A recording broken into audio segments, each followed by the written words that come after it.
9 ಗಂಟೆಯ ಪ್ರೈಮ್ ನ್ಯೂಸ್ಗೆ ತಮಗೆಲ್ಲ ಆತ್ಮೀಯವಾದ ಸ್ವಾಗತ. ನಾನು ಶಶಿಧರ್ ಭಟ್.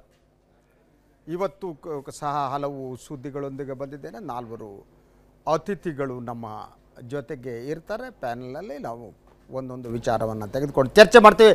ಮೊದಲನೇದಾಗಿ ಭಾರತೀಯ ಜನತಾ ಪಕ್ಷದ ಶಿವಕುಮಾರ್ ನಮ್ಮ ಜೊತೆಗಿದ್ದಾರೆ. ಅವ್ರನ್ನ ಪ್ರೀತಿಯಿಂದ ಸ್ವಾಗತಿಸ್ತೀನಿ. ಸರ್, ತಮಗೆ ಸ್ವಾಗತ. ಹಾಗೆ ಕಾಂಗ್ರೆಸ್ ಪಕ್ಷದ ನಿರಂಜನ್ ರಾವ್ ಅವರು ನಮ್ಮ ಜೊತೆ ಇದ್ದಾರೆ. ಇವತ್ತಿನ ಪ್ಯಾನಲ್ನಲ್ಲಿ ಜಾಯಿನ್ ಆಗ್ತಾ ಇದ್ದಾರೆ. ಅವ್ರನ್ನೂ ಕೂಡ ಪ್ರೀತಿಯಿಂದ ಸ್ವಾಗತಿಸ್ತೀನಿ. ಸರ್, ತಮಗೂ ಸ್ವಾಗತ. ಹಾಗೆ ನಮ್ಮ ಸಂಪಾದಕೀಯ ಸಲಹೆಗಾರರಾದ ಎನ್.ಎಸ್. ಶಂಕರ್ ಎಂದಿನಂತೆ ಇವತ್ತು ಜಾಯಿನ್ ಆಗಿದ್ದಾರೆ. ಶಂಕರ್ ಸರ್, ಸ್ವಾಗತ. ಇನ್ನು ರಾಜಕೀಯ ವಿಶ್ಲೇಷಕರು, ಹಿರಿಯ ಪತ್ರಕರ್ತರು ಆದ ಎಂ.ಕೆ. ಭಾಸ್ಕರ್ ರಾವ್ ಕೂಡ ನನ್ನ ಜೊತೆಗಿದ್ದಾರೆ. ಅವ್ರನ್ನೂ ಕೂಡ ಪ್ರೀತಿಯಿಂದ ಸ್ವಾಗತಿಸ್ತೀನಿ. ಎಸ್, ಪ್ರಿಯ ವೀಕ್ಷಕರೇ, ಪ್ರೈಮ್ ನ್ಯೂಸನ್ನು ಪ್ರಾರಂಭಿಸುವುದಕ್ಕೆ ಈಗ ನಾವು ಪ್ರಾರಂಭಿಸೋದು ಹೆಡ್ಲೈನ್ಸ್ ಮೂಲಕ. ಮೊದಲನೇದಾಗಿ ನೋಡೋಣ ಹೆಡ್ಲೈನ್ಸ್. ತ್ರಿವಳಿ ತಲಾಕ್ ಬಗ್ಗೆ ಸುಪ್ರೀಂನಲ್ಲಿ ವಿಚಾರಣೆ, ಸಂವಿಧಾನ ಪೀಠಕ್ಕೆ ಅರ್ಜಿ ವರ್ಗಾವಣೆ, ಕೇಂದ್ರದ ಅಫಿಡವಿಟ್ಗೆ ಮುಸ್ಲಿಂ ಸಂಘಟನೆಗಳ ಕಿಡಿ.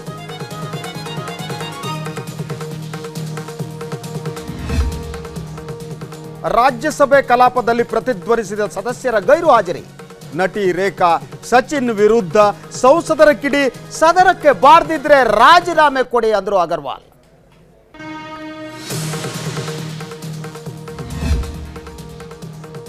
ಹಸಿವು ಮುಕ್ತ ಕರ್ನಾಟಕಕ್ಕೆ ಸಿಎಂ ಸಂಕಲ್ಪ, ಇಂದಿರಾ ಕ್ಯಾಂಟೀನ್ ಯೋಜನೆ ಜಾರಿಗೆ ತಯಾರಿ, ಟೆಂಡರ್ ನೀಡಿಕೆ ಬಗ್ಗೆ ನಡೆದಿದೆ ಚರ್ಚೆ. ಬೇಸಿಗೆಯ ಜಳಕ್ಕೆ ಉತ್ತರ ಭಾಗ ತತ್ತರ, ಮಹಾರಾಷ್ಟ್ರದಲ್ಲಿ ಬಿಸಿಗಾಳಿಗೆ 5 ಬಲಿ, 46 ಡಿಗ್ರಿ ದಾಟಿದ ತಾಪಮಾನ.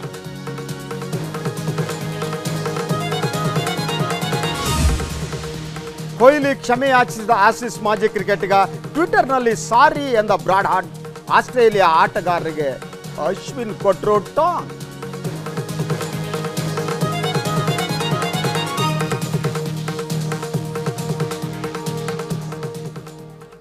ಎಸ್, ಈಗ ಮೊದಲ ಸುದ್ದಿಯತ್ತ ನೋಡೋಣ. ಮುಸ್ಲಿಂ ಸಮುದಾಯದ ತ್ರಿವಳಿ ತಲಾಕ್ ಪದ್ಧತಿ ಕುರಿತಂತೆ ಅರ್ಜಿಯ ವಿಚಾರಣೆ ನಡೆಸಿದ ಸುಪ್ರೀಂ ಕೋರ್ಟ್ ಸಂವಿಧಾನ ಪೀಠಕ್ಕೆ ಈ ಪ್ರಕರಣವನ್ನು ವರ್ಗಾಯಿಸಿದೆ. ಸಮುದಾಯದ ಆಚರಣೆಯ ವಿಷಯ ಇದಾಗಿರೋದ್ರಿಂದ ಇದನ್ನು ಸಂವಿಧಾನ ಪೀಠವೇ ನಿರ್ವಹಿಸಬೇಕಾಗಿದೆ ಅಂತ ಸುಪ್ರೀಂ ಕೋರ್ಟ್ ಹೇಳಿದೆ. ಅಲ್ಲದೆ ಸಂವಿಧಾನ ಪೀಠ ಮೇ 11ಕ್ಕೆ ಈ ವಿಚಾರವನ್ನು ವಿಚಾರಣೆಗೆ ಎತ್ತಿಕೊಳ್ಳಿದೆ. ಮತ್ತೆ ಸದ್ದು ಮಾಡಿದ ತ್ರಿವಳಿ ತಲಾಕ್ ಪದ್ಧತಿ. ಸುಪ್ರೀಂನ ಸಂವಿಧಾನ ಪೀಠಕ್ಕೆ ಅರ್ಜಿ ವರ್ಗಾವಣೆ. ಮುಖ್ಯ ನ್ಯಾಯಮೂರ್ತಿಗಳ ನೇತೃತ್ವದ ಪೀಠದಿಂದ ನಡೆಯಲಿದೆ ವಿಚಾರಣೆ. ದೇಶದ ಗಮನವನ್ನ ಸೆಳೆದಿರುವ ಮುಸ್ಲಿಂ ಸಮುದಾಯದ ವಿವಾಹ ವಿಚ್ಛೇದನ ನೀಡುವ ತ್ರಿವಳಿ ತಲಾಕ್ ಪದ್ಧತಿ ಕುರಿತು ಸುಪ್ರೀಂ ಕೋರ್ಟ್ ಮಹತ್ವದ ಹೆಜ್ಜೆ ಇಟ್ಟಿದೆ ಎಂದು ತ್ರಿವಳಿ ತಲಾಕ್ ವಿರುದ್ಧ ಸಲ್ಲಿಸಲಾಗಿದ್ದ ಅರ್ಜಿ ವಿಚಾರಣೆ ನಡೆಸಿದಂಥ ಸರ್ವೋಚ್ಚ ನ್ಯಾಯಾಲಯ ಅರ್ಜಿಯನ್ನ ಸುಪ್ರೀಂ ಕೋರ್ಟ್ನ 5 ನ್ಯಾಯಾಧೀಶರ ಸಂವಿಧಾನಿಕ ಪೀಠಕ್ಕೆ ವರ್ಗಾವಣೆ ಮಾಡಿದೆ. ಅಲ್ಲದೆ ಸಂವಿಧಾನ ಪೀಠ ಮೇ 11ರಿಂದ ಈ ಅರ್ಜಿ ವಿಚಾರಣೆಯನ್ನ ನಡೆಸುತ್ತೆ. ಮುಖ್ಯ ನ್ಯಾಯಮೂರ್ತಿ ಜೆ.ಎಸ್. ಖೇಹರ್ ಮತ್ತು ನ್ಯಾಯಮೂರ್ತಿ ಡಿ.ವೈ. ಚಂದ್ರಚೂಡ್ ಅವರ ನೇತೃತ್ವದ ಸಂವಿಧಾನಿಕ ಪೀಠ ಈ ಅರ್ಜಿಯನ್ನ ಬೇಸಿಗೆ ರಜೆ ಸಂದರ್ಭದಲ್ಲಿ ವಿಚಾರಣೆ ನಡೆಸಲಿದೆ ಅಂತ ನ್ಯಾಯಾಲಯ ತಿಳಿಸಿದೆ. ಮುಸ್ಲಿಂ ಆಚರಣೆಗಳು ನ್ಯಾಯಾಂಗದ ಪರಿಮಿತಿಯೊಳಗೆ ಬರೋದಿಲ್ಲ. ಅಖಿಲ ಭಾರತ ಮುಸ್ಲಿಂ ವೈಯಕ್ತಿಕ ಕಾನೂನು ಮಂಡಳಿ ವಾದ.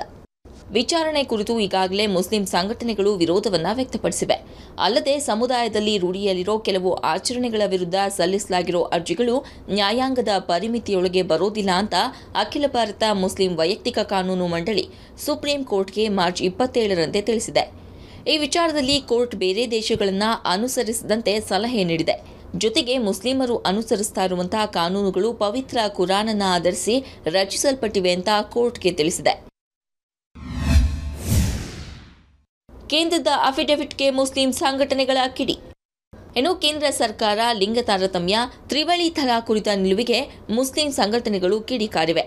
ಕೇಂದ್ರದ ನಡೆಯನ್ನ ವೈಯಕ್ತಿಕ ಕಾನೂನಿನ ವಿರುದ್ಧ ಸರ್ಕಾರದ ಸಮರ ಅಂತ ಕೆಲವು ಮುಸ್ಲಿಂ ಸಂಘಟನೆಗಳು ಆರೋಪಿಸಿವೆ. ತ್ರಿವಳಿ ತಲಾಕ್ ಪದ್ಧತಿಯನ್ನ ವಿರೋಧಿಸುವುದಾಗಿ ಕೇಂದ್ರ ಸರ್ಕಾರ ಈಗಾಗಲೇ ತನ್ನ ನಿಲುವನ್ನ ಸ್ಪಷ್ಟಪಡಿಸಿದ್ದು, ಲಿಂಗ ತಾರತಮ್ಯವನ್ನ ಸಹಿಸೋದಿಲ್ಲ ಅಂತ ಕೋರ್ಟ್ಗೆ ಹೇಳಿದೆ. ಇನ್ನು ನಿಕಾ ಹಲಾಲ್ ಅಂದ್ರೆ ಒಬ್ಬ ಪುರುಷ ತನ್ನ ವಿಚ್ಛೇದಿತ ಪತ್ನಿಯನ್ನ ಪುನಃ ವಿವಾಹವಾಗಬೇಕಾದ್ರೆ ಆಕೆ ಬೇರೊಬ್ಬರೊಂದಿಗೆ ಎರಡನೇ ಮದುವೆಯಾಗಿರಬೇಕು ಎಂಬ ಪದ್ಧತಿ ಕುರಿತಾಗಿಯೂ ಸುಪ್ರೀಂ ಕೋರ್ಟ್ನ ಪಂಚಸದಸ್ಯ ಪೀಠ ತೀರ್ಪು ಪ್ರಕಟಿಸಲಿದೆ. ಬ್ಯೂರೋ ರಿಪೋರ್ಟ್, ಸುದ್ದಿ ಟಿವಿ. ಎಸ್, ಈ ಪ್ರಕರಣ ಹಲವು ಪ್ರಶ್ನೆಗಳನ್ನು ಹುಟ್ಟಾಗುತ್ತೆ. ಮೊದಲನೇದಾಗಿ ರಾಜಕಾರಣ ಮತ್ತು ಧರ್ಮಕ್ಕೆ ಸಂಬಂಧಪಟ್ಟಂಥ ಸೂಕ್ಷ್ಮ ವಿಚಾರ ಇಲ್ಲಿ ಅಡಕಾಗಿದೆ. ಹಾಗೆಯೇ ಮಹಿಳೆಯರ ಸ್ವಾತಂತ್ರ್ಯದ ಪ್ರಶ್ನೆ, ಸ್ವಾಭಿಮಾನದ ಪ್ರಶ್ನೆ ಇಲ್ಲಿ ಇನ್ವಾಲ್ವ್ ಆಗಿದೆ. ಅದರ ಜೊತೆಗೆ ಒಂದು ದೇಶಕ್ಕೆ ಧರ್ಮ ಮುಖ್ಯವೇ, ಧರ್ಮದ ಆಧಾರದ ಮೇಲೆ ಈ ದೇಶದಲ್ಲಿ ಪ್ರತ್ಯೇಕವಾದ ಕಾನೂನನ್ನು ರಚಿಸಬೇಕಾಗಿತ್ತ, ಅಥವಾ ಸಂವಿಧಾನವೇ ಇಲ್ಲಿ ಪರಮ ಗ್ರಂಥ ಆಗಿರೋದರಿಂದ ಆ ಸಂವಿಧಾನ ಧರ್ಮವನ್ನು ಮೀರಿ ಸಮಾಜವನ್ನು ನೋಡಬೇಕಾಗಿತ್ತ, ಹೀಗೆ ಹಲವು ಪ್ರಶ್ನೆಗಳಿವೆ. ಏನು ಇಂಡಿಯನ್ ಪಿನಲ್ ಕೋಡ್ನಲ್ಲಿ ಏನು ಹೇಳುತ್ತೆ ಗೊತ್ತು, ಹಾಗೆಯೇ ಮಾಮಂಡ್ ಲಾ ಇದೆ, ಹಿಂದೂ ಲಾ ಇದೆ, ಇದೆಲ್ಲ ಬೇಕಿತ್ತ. ಇದೆಲ್ಲ ಸಮಸ್ಯೆಗೆ ಮೂಲ ಆಗಿದ್ದರೆ ಈಗ ಅದರ ಪರಿಹಾರ ಏನು ಗೊತ್ತಿಲ್ಲ. Niranjan Rao, first I want to know from you ಒಂದು ಹಲವು ಪ್ರಶ್ನೆಗಳು. ಒಂದನೇದಾಗಿ ಏನು ಮುಸ್ಲಿಂ ಮಂಡಳಿ ಏನು ಹೇಳ್ತಾ ಇದ್ದಾರೆ ಅಂದರೆ ಇದು ಧಾರ್ಮಿಕ ವಿಚಾರ ಆದ್ದರಿಂದ ಇದರಲ್ಲಿ ಇಂಟರ್ಫಿಯರ್ ಆಗಕೂಡದು ಅನ್ನುವ ಅವ್ರ ವಾದ ಇದೆ. ಅದ್ರ ಜೊತೆಗೆ ತ್ರಿವಳಿ ತಲಾಖ್ ಸಂಬಂಧಪಟ್ಟ ಹಾಗೆ ವಿಭಿನ್ನ ಅಭಿಪ್ರಾಯ ಇದೆ. ಅದು ಮಹಿಳೆಯರ ಸ್ವಾತಂತ್ರ್ಯ ಮತ್ತು ಘನತೆಗೆ ಅದು ಧಕ್ಕೆಯನ್ನು ಉಂಟು ಮಾಡುತ್ತೆ ಅಂತ ಯುವರ್ ವ್ಯೂಸ್ ಪ್ಲೀಸ್. ಸರ್, ಒಂದು ನಮ್ಮ ಕಾನ್ಸ್ಟಿಟ್ಯೂಷನ್ ಫ್ರೇಮ್ವರ್ಕ್ ಮಾಡಿದಾಗ ದೇ ಹ್ಯಾವ್ ಸೆಡ್ ನಾವು ರಿಲಿಜಿಯಸ್ ಫ್ರೀಡಮ್ ಕೊಡ್ತೀವಿ. We will not interfere in the religious freedom of any religion. ಅದು ಕಾನ್ಸ್ಟಿಟ್ಯೂಷನಲ್ಲಿ ಅದು ಫಸ್ಟ್ ಬದ್ಧವಾಗೇ ನಾವು ಮಾಡಿದ್ದು constitution, because hours is a democratic country. ಆ ಕಾನ್ಸ್ಟಿಟ್ಯೂಷನ್ನಲ್ಲಿ ಏನು ಹೇಳುತ್ತೆ, ವಿ ಗಿವ್ ರಿಲಿಜಿಯಸ್ ಫ್ರೀಡಮ್ ಅಂದರೆ ವಿ ವಿಲ್ ನಾಟ್ ಇಂಟರ್ಫಿಯರ್. ಅದೇ ಹಿಂದೂ, ಮುಸ್ಲಿಮ್, ಸಿಖ್ ಅವ್ರವ್ರದ್ದು ಏನಿದೆ ರಿಲಿಜನ್ನು, ಅವ್ರದ್ದಕ್ಕೆ ರಿಲಿಜಿಯಸ್ ಫ್ರೀಡಮ್ ಕೊಡ್ತೀವಿ ಅನ್ನೋದನ್ನು ಕಾನ್ಸ್ಟಿಟ್ಯೂಷನ್ ಬರೀತು. ಯಾವಾಗ ಇಂಡಿಪೆಂಡೆನ್ಸ್ ಆದಮೇಲೆ ಅಂಬೇಡ್ಕರ್ ಸಾಹೇಬರು ಕೂತ್ಕೊಂಡು ಎಲ್ಲರೂ ಸೇರ್ಕೊಂಡು ಮಾಡಿದ್ದು. ಒಂದು ಸರ್, ಈಗ ಈ ಟ್ರಿಪಲ್ ತಲಾಕ್ ಅನ್ನೋ ಇಶ್ಯೂ ತೊಗೊಂಡಾಗ ಎಷ್ಟೋ ಜನ ಮಿಸ್ಕಾನ್ಸೆಪ್ಷನ್ನು, ತುಮಕೋ ಹಿಂದಿ ಪಿಕ್ಚರ್ಗಳನ್ನಲ್ಲಿ ಹೇಳ್ತಾರೆ, ತುಮಕೋ ತಲಾಕ್ ದೇತಾವು ಅಂದರೆ ಒಂದೇ ಸಲ ಹೇಳಾಗಿಲ್ಲ, ಒಂದು ತಿಂಗಳು ಬಿಟ್ಟು ಹೇಳ್ಬೇಕು ಅಂತ ನೀವು ಅಲ್ಲ. ನನ್ನ ಪ್ರಶ್ನೆ ಇರೋದು ಸರ್, ಅದು ಒಂದು ತಿಂಗಳು ಒಂದೇ ಅಲ್ಲ, ಇಬ್ಬರು ವಿಟ್ನೆಸ್ ಇರಬೇಕು. ಆಮೇಲೆ ಫಸ್ಟ್ ಟೈಮ್ ಹೇಳಿದಾಗ ತಿರ್ಗಾ 3 months ಬಿಟ್ಟು 2 months ಟೈಮ್ ಕೊಟ್ಟು 3rd ಮಂತಲ್ಲೇ ಹೋಗಬೇಕು, ತಿರ್ಗಾ ಹೇಳಬೇಕು, ತಿರ್ಗಾ ರೀಕನ್ಸಿಡರ್ ಮಾಡಿ ಇಬ್ಬರು ಇರಬೇಕು ವಿಟ್ನೆಸ್ ಎವ್ರಿ ಟೈಮ್. ಅದು ಬೇರೆ. ಈಗ ಅವರು ಮಲ್ಟಿಪಲ್ ಮ್ಯಾರೇಜ್ ಮಾಡ್ಕೊಳ್ಳೋದು ಅವರು ಪರ್ಸನಲ್ ಲಾ ಪ್ರಕಾರ ಇಟ್ ಈಸ್ ಅಲೋಡ್ ಅಂತ. ತಲಾಕ್ ನಾನು ಕೇಳ್ತಾ ಇದ್ದ ಪರ್ಸನಲ್ ಲಾ, ಅದಕ್ಕೆ ಬರ್ತಾ ಇದ್ದೀವಿ. Question for me, Muslim personal law ಮತ್ತು ಹಿಂದೂ ಪರ್ಸನಲ್ ಲಾ ಅಂತ ಇರಬೇಕಾಗಿತ್ತೆ, ಅಥವಾ ಒಟ್ಟಾರೆಯಾಗಿ ಈ ದೇಶದ ಜನರಿಗೆ ಧರ್ಮವನ್ನ ಮೀರಿದ ಒಂದು ಬದುಕನ್ನು ಕೊಡೋದಕ್ಕೆ ನಾವು ಸಾಮಾಜಿಕ ನಡವಳಿಕೆಯನ್ನ ನಿರ್ಧಾರ ಮಾಡಬೇಕಾಗಿದೆ. I will come back to you. Yes Shivakumar, your first reaction ಏನು? ತ್ರಿವಳಿ ತಲಾಕ್ ಇದೆ, ನಿಮ್ಮಂತೂ ನೀವು ಸಂತೋಷದಲ್ಲಿರ್ತೀರಿ, ಯಾಕಂದ್ರೆ UP ಚುನಾವಣೆಯಲ್ಲಿ ನೀವು ಮಾತಾಡಿದ್ದೆ ನಿಮಗೆ ಮತ ತಂತು ಅಂತ ಹೇಳ್ತಾರೆ. ಐ ಡೋಂಟ್ ನೋ ಮುಸ್ಲಿಂ ಮಹಿಳೆಯರು ವೋಟ್ ಹಾಕ್ತಿರೋ ಅಂತ. ಏನೀಗ ಸರ್ವೋಚ್ಚ ನ್ಯಾಯಾಲಯ ಸಂವಿಧಾನಿಕವಾಗಿ ನಡ್ಕೋಬೇಕು ಅನ್ನೋ ಸಂವಿಧಾನ ಪೀಠಕ್ಕೆ ಕೊಟ್ಟಿದೆ, ಕರೆಕ್ಟ್. ಅದರ ಜೊತೆಗೆ ಈಗ ಈ ಒಂದು ದೇಶ ಅಂದಮೇಲೆ ಒಂದು ದೇಶಕ್ಕೆ ಒಂದು ಕಾನೂನು ಇರುತ್ತದೆ, ಒಂದು ಸಂವಿಧಾನ ಇರ್ತದೆ. ಇಲ್ಲಿ ಹಿಂದೂಗಳಿಗೆ ಸಪರೇಟ್ ಕಾನೂನು ಅಲ್ಲ. ನಾನು ಹೇಳ್ತಾ ಇರೋದು ಈಗ ಬೇರೆ ದೇಶಗಳಲ್ಲಿ ಈಗ ನಿಮ್ಮ ಅಭಿಪ್ರಾಯದಲ್ಲಿ ಹಿಂದೂ ಲಾ ಏನಿದೆ ಮತ್ತೆ ಅದನ್ನು ಕಿತ್ತಾಕ್ಬೇಕು, ಮುಸ್ಲಿಂ ಲಾನು ಕಿತ್ತಾಕಿ, ಆಮೇಲೆ ಸಿಖ್ ಲಾನು ಕಿತ್ತಾಕಬೇಕು, ಗೋಹತ್ಯೆ ಕ್ಯಾನ್ಸಲ್ ಮಾಡಬೇಕು. ಅಲ್ಲ, ಗೋಹತ್ಯೆ ಯಾಕೆ ಕ್ಯಾನ್ಸಲ್ ಮಾಡಬೇಕು? ಎಲ್ಲ ರಿಲಿಜಿಯಸ್ ಮಾಡಬೇಕು, ಅದು ರಿಲಿಜಿಯಸ್, ಅದು ರಿಲಿಜಿಯಸ್ ನಿಷೇಧ ಮಾಡಬೇಕು. ಅಲ್ಲ, ನಾವು ಇವತ್ತಿನ ಒಂದು ಕಣ್ಣಿಗೆ ಒಂದು ಕಾನೂನು, ಇನ್ನೊಂದು ಕಣ್ಣಿಗೆ ಇನ್ನೊಂದು ಕಾನೂನು ಅಂದ್ರೆ ನ್ಯಾಯನಾ ಸರ್? ಗೋಮಾತೆ ಅಲ್ಲ, ಗೋಮಾತೆನ ಮುಕ್ಕೋಟಿ ದೇವತೆಗಳಿದೆ ಅಂತ ಗೋಮಾತೆ ರಿಲಿಜಿಯಸ್ ಮಕ್ಕಳಿಂದ ಹಾಲು ಕುರಿ ಹಾಲು ಕುಡಿ ಅಲ್ವಾ? ಕುರಿ ಹಾಲು ಕುಡಿ, ಮಲ್ನಾಡ ಹುಲಿ ಹಾಲು ಕುಡಿತಾರೆ ಗೊತ್ತಲ್ಲ? ಕುಡಿತಾರೆ, ಕತ್ತೆದು ಕುಡಿತಾರೆ. ಕತ್ತೆ ಬಹಳ ಮೇಕೆ, ಅದು ಗಾಂಧೀಜಿ ಕುಡಿತಾ ಇದ್ರು. ನಾವು ಹೇಳ್ತಾ ಇರೋದು ಇವತ್ತು ಹೈಯೆಸ್ಟ್ ಎಕ್ಸ್ಪೋರ್ಟರ್ ಅಲ್ಲ. ಈಗ ನಾನು ಒಂದು ಪ್ರಶ್ನೆ ಶಿವಕುಮಾರ್, ನಾವು ಸಾವಧಾನದಿಂದ ಮನಸ್ಸನ್ನು ಸರಿ ಶಾಂತವಾಗಿಟ್ಕೊಂಡು ಸೂಕ್ಷ್ಮವಾಗಿ ಡಿಸ್ಕಸ್ ಮಾಡಿ ಅಲ್ವಾ? ನೀವು ನಿರಂಜನ್ ರಾವ್ ಹೇಳಿದ್ರು, ಎಸ್ ಈಗ ಏನಿದೆ ಈ ದೇಶದಲ್ಲಿ ಮಹಮ್ಮಡನ್ ಲಾ ಮತ್ತು ಹಿಂದೂ ಲಾ ಏನಿದೆ ಸಿಖ್ ಲಾ ಸಿಖ್ ಲಾ ಅವ್ರಿಗೂ ಇದೆ. ಅದು ಆ ಲಾಗಳನ್ನು ಅಬಾಲಿಷ್ ಮಾಡಿಬಿಟ್ಟು ಒಂದೇ ಲಾ ಮಾಡಿದರೆ ಲಾ ಮಾಡಿ ಒಂದೇ ಕ್ರಿಶ್ಚಿಯನ್ ಕಾನೂನು ತಗೊಂಡ್ಬನ್ನಿ.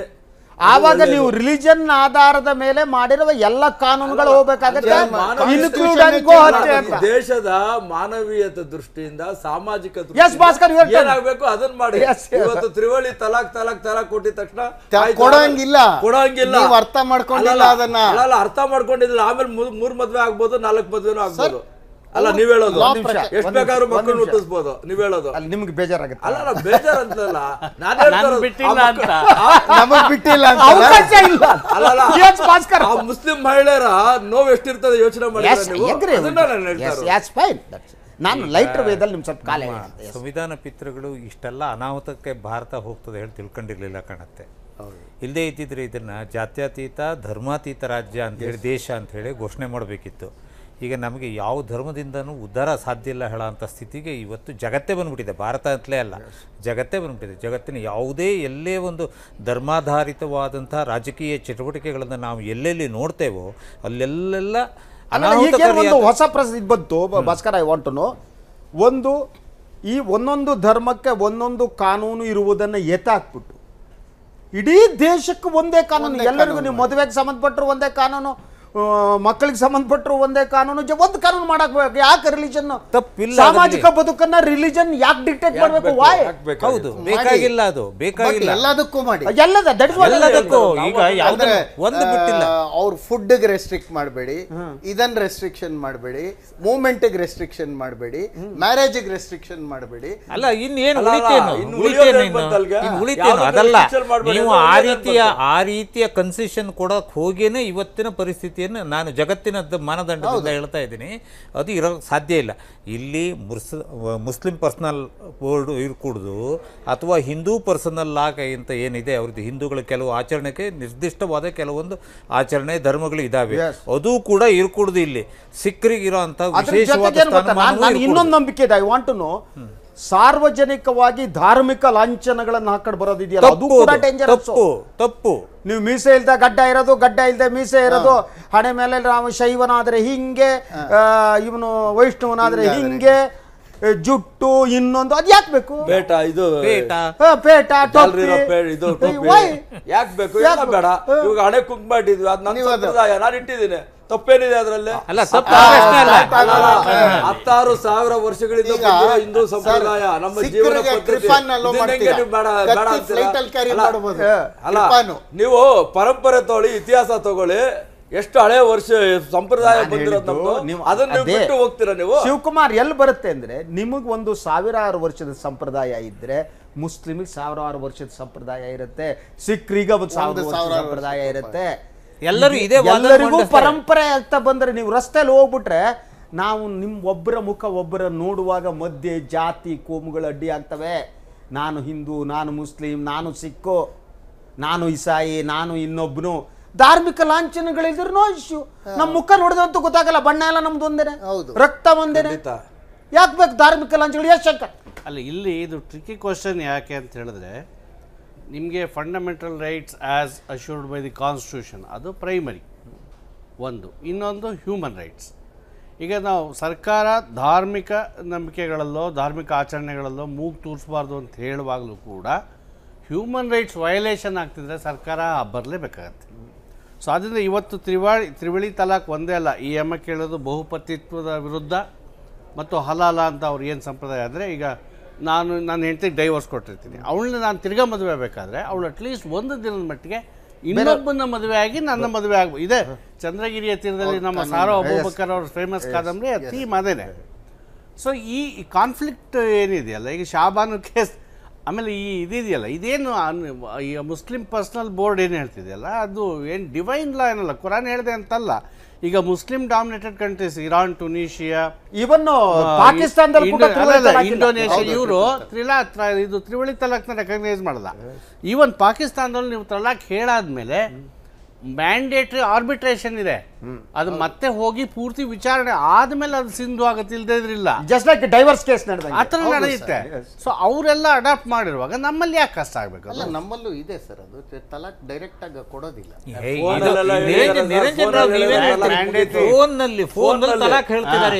ಮ್ಯಾಂಡೇಟರಿ ಆರ್ಬಿಟ್ರೇಷನ್ ಇಲ್ಲ. ಆಮೇಲೆ ಕಾನ್ಸ್ಟಿಟ್ಯೂಷನ್ ಬಗ್ಗೆ ಭಾಸ್ಕರ್ ಹೇಳಿದ್ರೆ, I want to clarify. Constitution ಮೇಕರ್ಸ್ಗೆ ಇದು ಇತ್ತು, ಧರ್ಮಾತೀತವಾದ, ಜಾತ್ಯತೀತವಾದ ಒಂದು ಸಮಾನ ಹಕ್ಕುಗಳ ರಾಷ್ಟ್ರ ಮಾಡಬೇಕು. ಆದರೆ ಕಾಂಗ್ರೆಸ್ನಲ್ಲೇ ಇದ್ದ ಬಲಪಂಥೀಯರು ಆವಾಗ ಪಾರ್ಟಿಷನ್ ಆಗ್ತಾನೆ ಆಗಿತ್ತು. ಬಹಳ ಸ್ಟ್ರಾಂಗ್ ಆದ ಕಮ್ಯುನಲ್ ಫೀಲಿಂಗ್ಸ್ ಬಹಳ ಇತ್ತಲ್ಲಿ, ಕಾಂಗ್ರೆಸ್ ಒಳಗಡೆ ಕೂಡ ಇತ್ತು. ಇವರು Hindu civil code, common civil code ತರಬೇಕು ಅಂತ ಅಂಬೇಡ್ಕರ್ ಆ ವಿಷಯಕ್ಕೆ ರಿಸೈನ್ ಮಾಡಿದ. ಕೊನೆಗೆ Nehru was in support of him, but Congress leaders did not allow that to happen. ಅದಕ್ಕೋಸ್ಕರ ಕಾನ್ಸ್ಟಿಟ್ಯೂಷನ್ ಒಂದು ಕಾಂಪ್ರಮೈಸ್ ಕಾನ್ಸ್ಟಿಟ್ಯೂಷನ್ ಆಯ್ತದೆ. ಎಸ್, ಗೊತ್ತಿಲ್ಲ ಪ್ರಿಯ ವೀಕ್ಷಕರ, ಒಂದು ನಾನೇನು ನಂಬಿದ್ದೀನಿ ಅಂದರೆ, ನಾವು ಹೊರಗಡೆ ಬಂದಾಗ ಧಾರ್ಮಿಕ ಲಾಂಛನಗಳು ಏನಿರ್ತವೆ ನಮ್ಮಲ್ಲಿ, ಆ ಧಾರ್ಮಿಕ ಲಾಂಛನಗಳೇ ಇರ್ಕೊಂಡು ನನ್ನ ವೈಯಕ್ತಿಕ ಅಭಿಪ್ರಾಯ, ಯಾರು ಒಪ್ಬೋದು ಬಿಡ್ಬೋದು. ನಾವು ನೋಡಿದ ತಕ್ಷಣ ಒಬ್ಬ ಮನುಷ್ಯ ಇಂತಹ ಕೋಮಿಗೆ, ಇಂತಹ ಜಾತಿಗೆ ಸೇರಿದ ಅಂದ ತಕ್ಷಣ ಅಲ್ಲೇ ಪ್ರತ್ಯೇಕತೆ ಪ್ರಾರಂಭ ಆಗ್ತಾ ಹೋಗುತ್ತೆ. ಬಣ್ಣ ಏನು ಮಾಡೋಕ್ಕಾಗಲ್ಲ, ಕೆಲವರು ಬೆಳ್ಳಗಿರ್ತಾರೆ, ಕೆಲವು ಕಪ್ಪು, ಅಷ್ಟರ ಮಟ್ಟಿಗೆ ಇರ್ಬೋದೇ ಹೊರತು ಧಾರ್ಮಿಕ ಲಾಂಛನಗಳು ಸಾರ್ವಜನಿಕವಾಗಿ ಎಂದೂ ಕೂಡ ಕಾಣಿಸ್ಕೊಳ್ಳೇ ಕೂಡದು. ಅದ್ರ ಜೊತೆಗೆ ನನಗೂ ಇರುವ ಅನುಮಾನ, ಈ ದೇಶದ ಸಂವಿಧಾನ ಮುಖ್ಯ ಆಗಿರುವಾಗ ಧಾರ್ಮಿಕ ಆಧಾರದ ಮೇಲೆ ಯಾಕೆ ಬೇರೆ ಕಾನೂನು ರಚನೆ ಮಾಡಬೇಕು ಅನ್ನುವ ಪ್ರಶ್ನೆ ಕೂಡ ನನ್ನ ಮುಂದೆ ಇದೆ. ಧರ್ಮ ಸಮಾಜವನ್ನು ಆಳ್ಕೂಡ್ದು. ಧರ್ಮ ಅಂದರೆ ನಾನು ಹೇಳೋದು ರಿಲಿಜನ್, ಆಚರಣೆ ಅನ್ನುವ ಹಂತದಲ್ಲಿ, ಸ್ಪಿರಿಚುವಾಲಿಟಿಯ ಅರ್ಥದಲ್ಲಿ ಅಲ್ವೇ ಅಲ್ಲ. ಯಾವಾಗಿದು ಒಂದು 1500 ವರ್ಷಗಳ ಹಿಂದೆ ಬಂದಂಥ ಇಸ್ಲಾಂ ಇರಲಿ, 5000 ವರ್ಷದ ಹಿಂದೂಯಿಸಮ್ ಇರಲಿ, ಸೊ ಆ ಕಾಲಘಟ್ಟದಲ್ಲಿ ರೂಪುಗೊಂಡಂಥ ಧರ್ಮ ಅದು ಇವತ್ತು ಎಷ್ಟರ ಮಟ್ಟಿಗೆ ಅದು ಪ್ರಸ್ತುತ ಆಗುತ್ತೆ. ಯಾಕೆಂದರೆ ನಾನು ನಂಬಿದಾಗ ಪ್ರತಿ ಧರ್ಮ ಕೂಡ ಆ ಕಾಲದ ಜೊತೆ ಮುಖಾಮುಖಿ ಆಗ್ತಾ ಹೋಗಬೇಕು, ಕಾಲದ ಜೊತೆ ಜಗಳ ಆಡ್ತಾ ಹೋಗಬೇಕು, ಕಾಲದ ಜೊತೆಗೆ ಬದಲಾಗ್ತಾ ಹೋಗಬೇಕು. ಅದು ನಿಂತ ನೀರಾಗ್ಬಿಟ್ರೆ ಬಹಳ ಕಷ್ಟ. ಅದು ಅಪ್ಪನೆಟ್ಟ ಆಲದ ಮರಕ್ಕೆ ಅದೇನೋ ಅಂತಾರೆ ನಮ್ಮನ್ನು.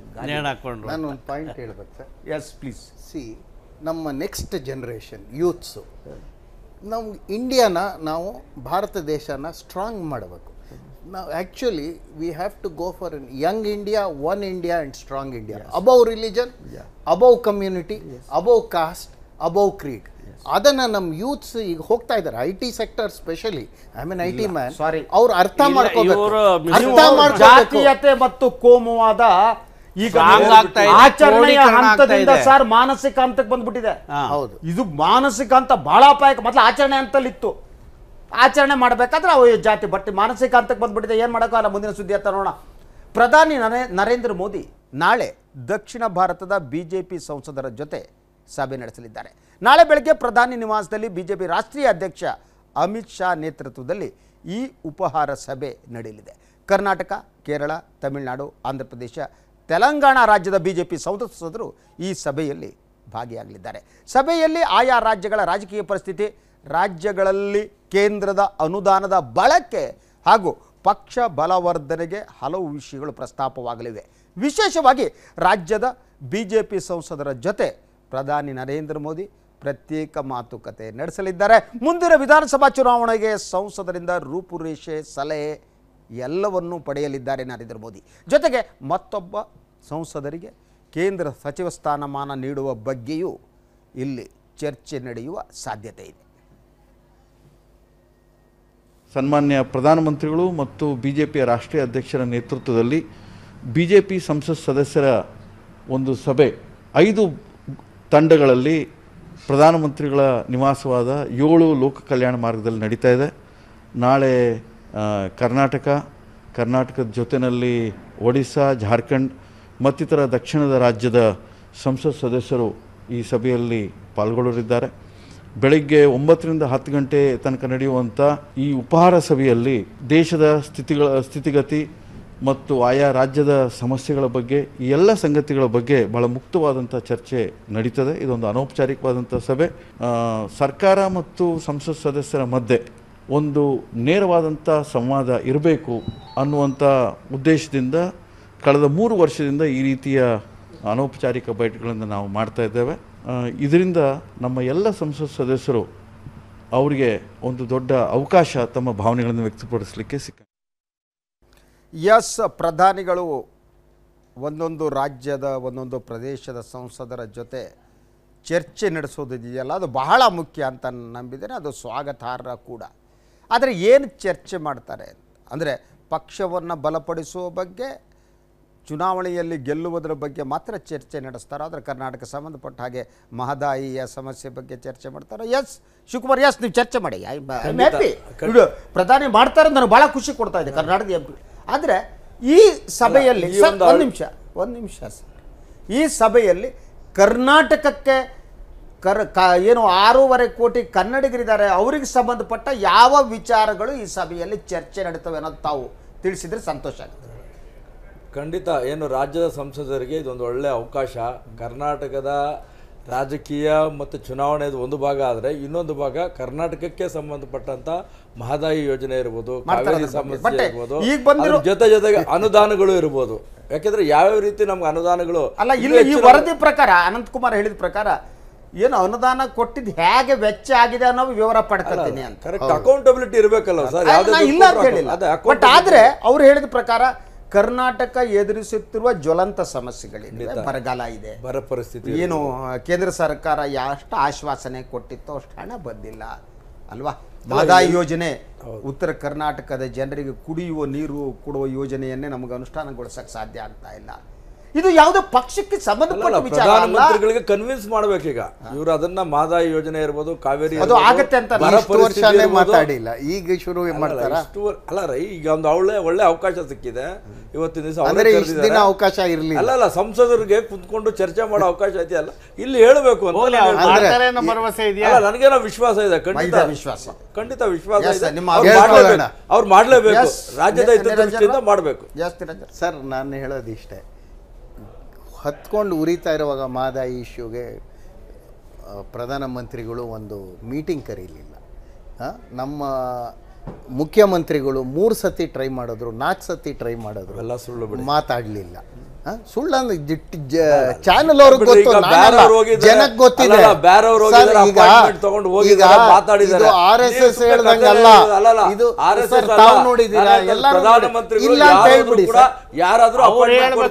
ನಮ್ಮವ್ರ ಉತ್ತರ ಹೇಳಿ, ಮೀಡಿಯಾ ನೋಡಿದೀರಾ, ನೋಡಿದೀರಾ, ಸುಳ್ಳು ಅಂತ ಹೇಳ್ಬಿಡಿ, ನಾವು ಅಕ್ಸೆಪ್ಟ್ ಮಾಡ್ತೀವಿ. ನೀವು ಅಪಾಯಿಂಟ್ಮೆಂಟ್ ಸಿಕ್ಕಿಲ್ಲ ಅಂತ ಹೇಳ್ಬೇಡಿ.